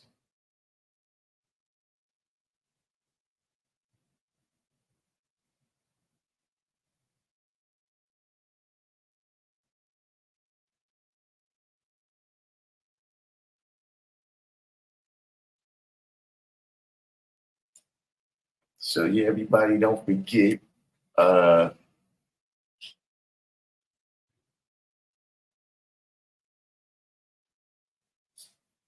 I know Adidas been around since the Nazi era. I don't know they particular connection. You know what I'm saying? Pumas neither. I don't know their particular connection, but yeah, Adidas has been around. Uh, I think since that era. But yeah, we got the book bag giveaway. Don't forget about us over here. In terms of if you want to add on, you can mail in the supplies. We at 2122 7th Avenue. Sometimes when you typing it in, you can only type in Adam Clayton Powell. You know what I'm saying? Adam Clayton Powell Jr. Avenue Boulevard, that is. But so yeah, we're giving out the bags on the 26th. If you're gonna mail the supplies in, mail them to the law school care of me. If you're gonna send a donation, send it here to RJ Credit Union. You notice that's not my usual cash app. This is the cash app right here from the Righteous Jewels LLC that we formed with some brothers right here for the live stream. You know what I'm saying? Yeah, Supreme Justice. Well, yeah, the day was just Builder's Bill. We got this little bit of wisdom right here in terms of this action that we're giving away these book bags on the 26th. So I was letting the brothers and sisters know how they can add on with that.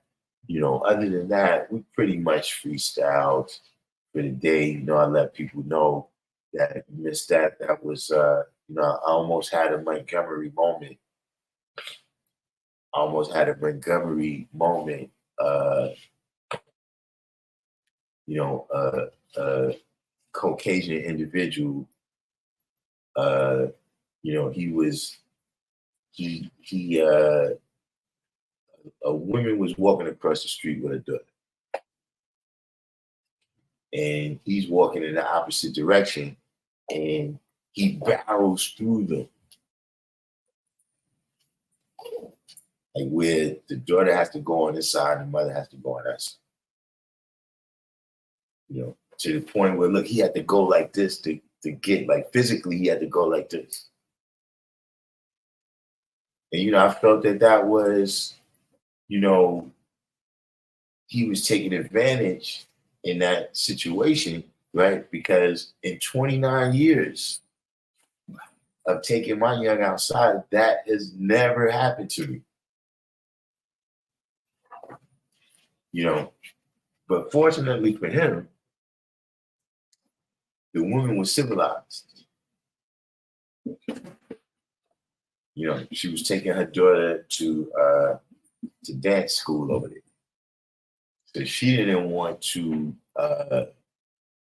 you know, escalate the situation. She got her daughter with, and she doesn't know that I'm on the side. See, that was one of the key things about that Montgomery situation. Is that, see, you know, it's not like one or two people jumped out the window. It's, you know, I don't know how many other original people was at that location, but it appears that a good percentage of them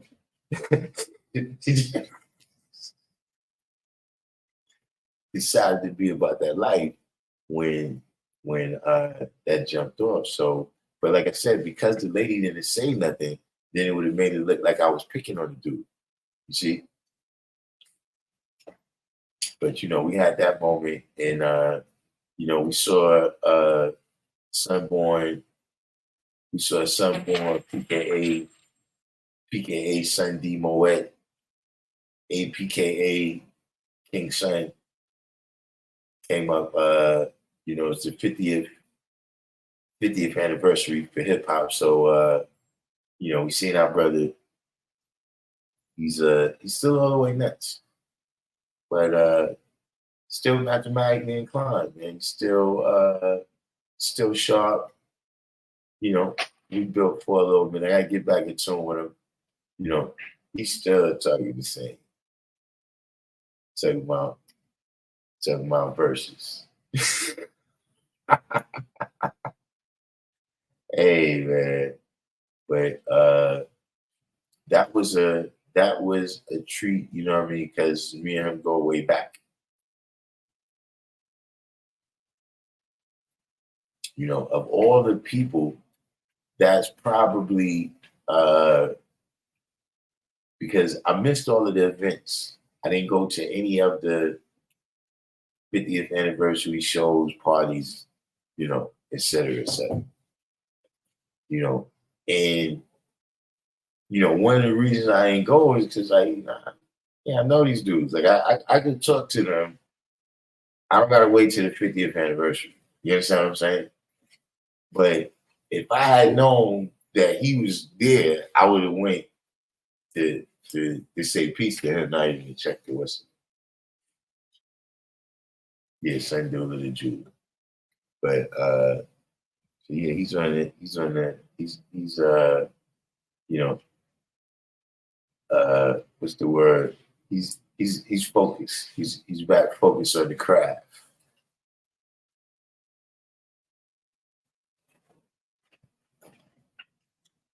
Yeah, we could have. You know, look, I was telling people that, right? Look, let me ask y'all a question. How y'all feel about this? Because see, and I'm gonna tell you right now, I got a different, you know, people coming up with all these wild stories about where hip hop came from.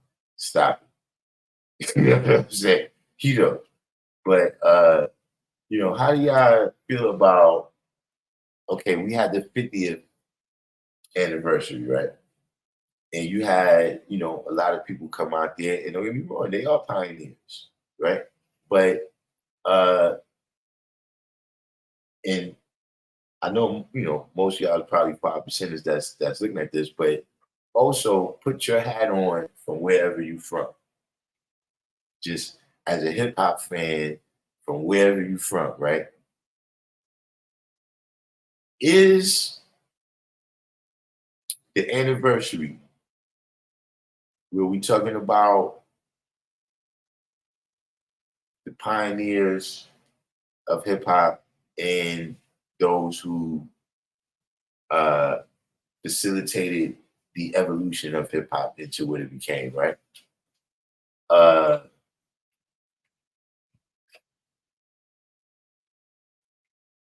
Is that complete without including five?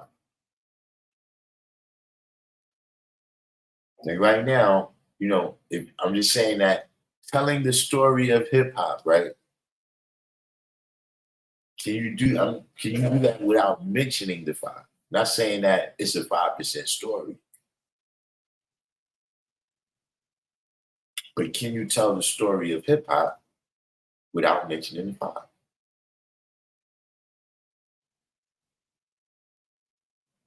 Said R.I.P. Chris Tucker. But Chris Tucker, you talking about from Friday? There's an infamous video of him and Iron Solomon, the battle rapper, going back and forth. I don't think I know Iron Solomon, but yeah, King Son was he was a battle dude, and he was real good off the top. And one of the dopest things I ever seen, right? One of the dopest things I ever experienced in hip hop was one day we was performing somewhere and King Son jumps off the stage into the crowd and starts rhyming. And as he's rhyming, this is back in the day, there's no cordless, right? So as he's rhyming, he's pulling the cord and shit. You know what I'm saying? The cord has got to keep extending. And all of a sudden, as he's going out there, he says some type of line like, "Yo, I'm the king, the sire." And then he turned around and he pulled the cord. He said, "Yo, Money Grip, please don't pull the wire." You know what I'm saying? When he said that shit.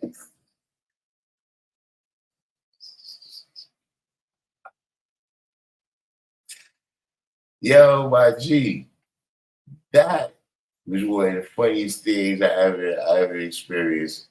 Like that was a moment, like that was rhyme, comedy, everything, son. Like I'm talking about the whole show went crazy. The way he said that shit.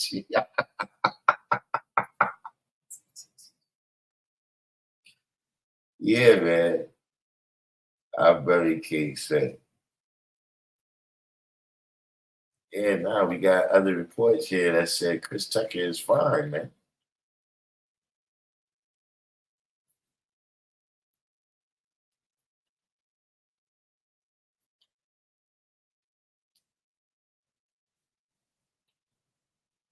But they would at least have to give us credit. Look, from 1986 to 1997,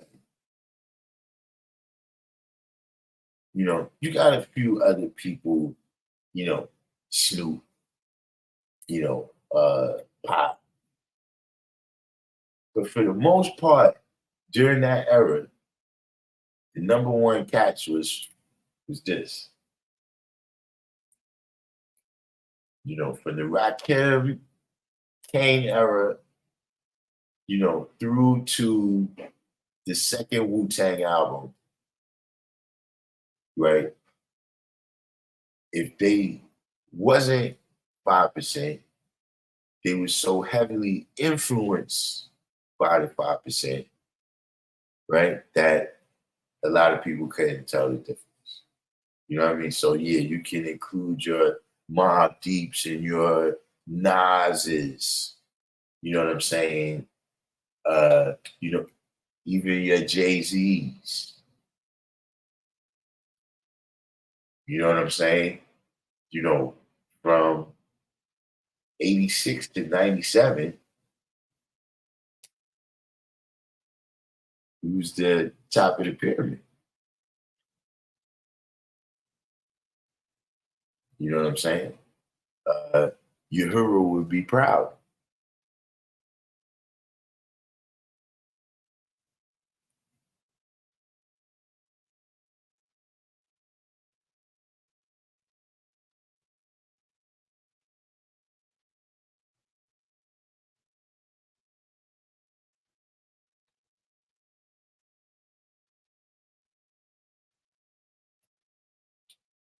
Uh, they was, you know, Zulu Nation. See, a lot of people got Zulu Nation alphabet and don't realize.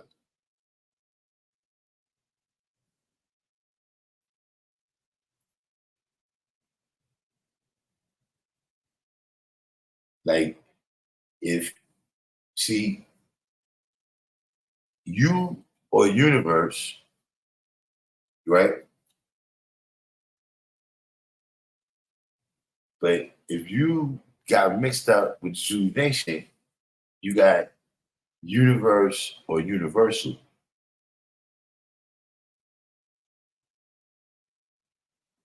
Because they the universal Zulu Nation.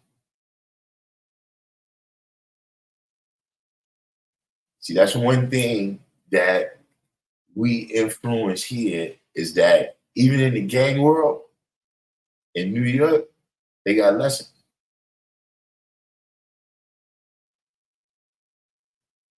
All of them, they got lessons. The Black Kings got lessons. The Bloods got lessons.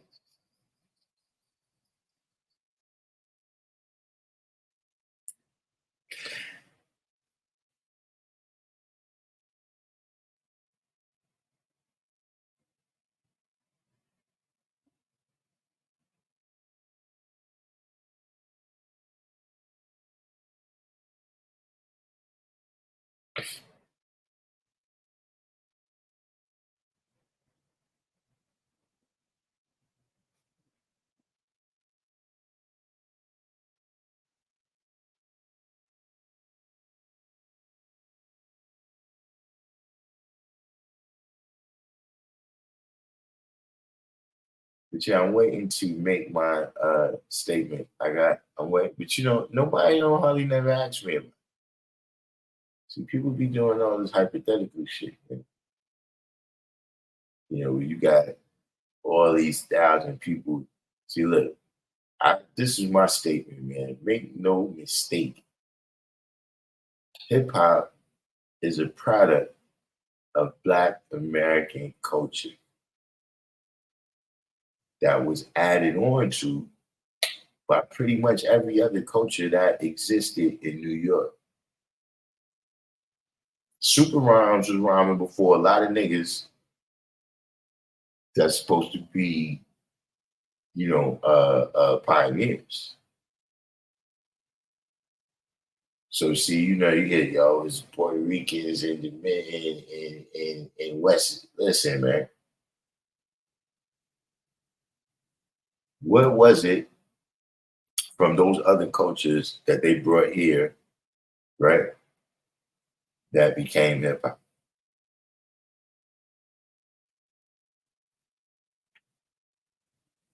And it's not something that is unique to hip hop. The same thing happened with jazz. Jazz is uniquely a product of Black American culture. But it was added on to, when the Cubans and, whatever, Latin people, Hispanic, whatever is the word you want to use.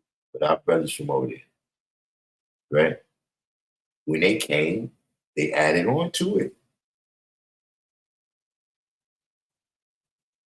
But guess what? So did Irish people. When you had the big band era, that's one of the things it was, is that people was coming with all of they, kind of instruments that they brought from their cultures and started adding all the music together. You know, there's other things. Shit. Last night, I hit trying to come with the gate. Go see if somebody's fucking with the gate. The fuck is you actually for?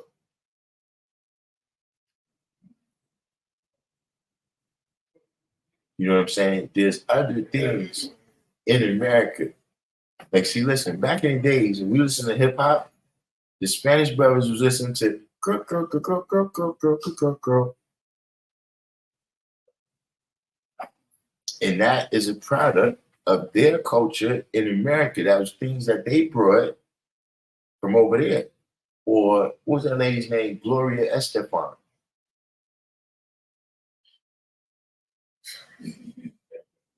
That music that she made is distinctly a product of that Cuban culture in America, in Florida specifically. And of course, other people added on to it.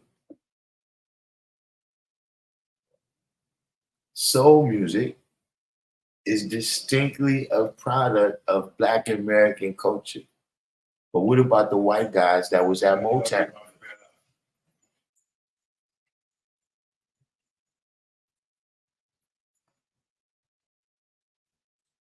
Yeah, all of these different people had to do with what it evolved into.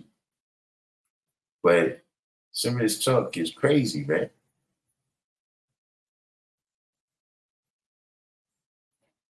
And what's really crazy is why haven't they found that person?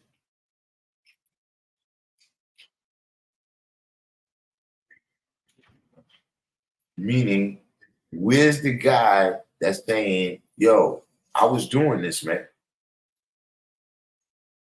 And these cats stole it from me.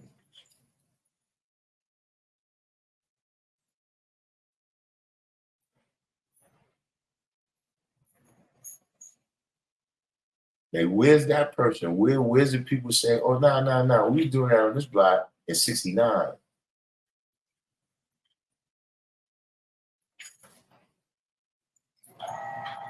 Like, why is it everybody else saying it 50 years later? Like, where's the guy from Brooklyn that's saying, nah, niggas in the Bronx,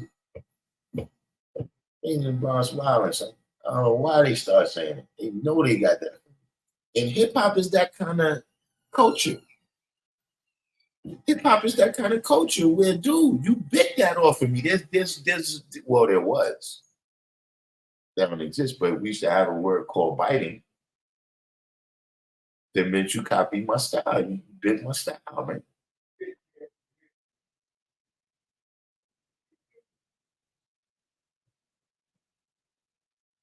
So you saying that for 50 years,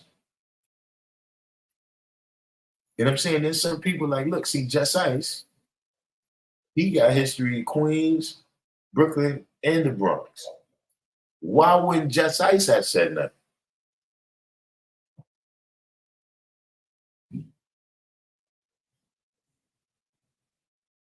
Like, he's from Brooklyn. He don't got no reason. He don't got no reason to hate on Brooklyn.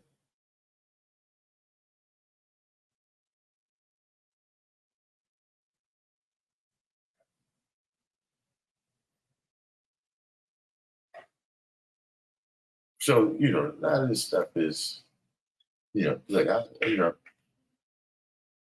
had to act. I'm like Encyclopedia Brown, man. Show me the primaries, man. Where's the people telling their story that we the ones who? Where's the flyers from the parties that you threw?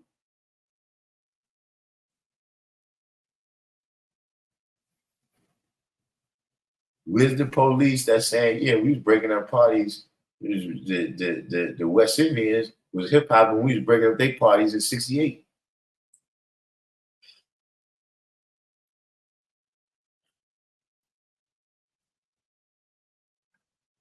So who knows, man?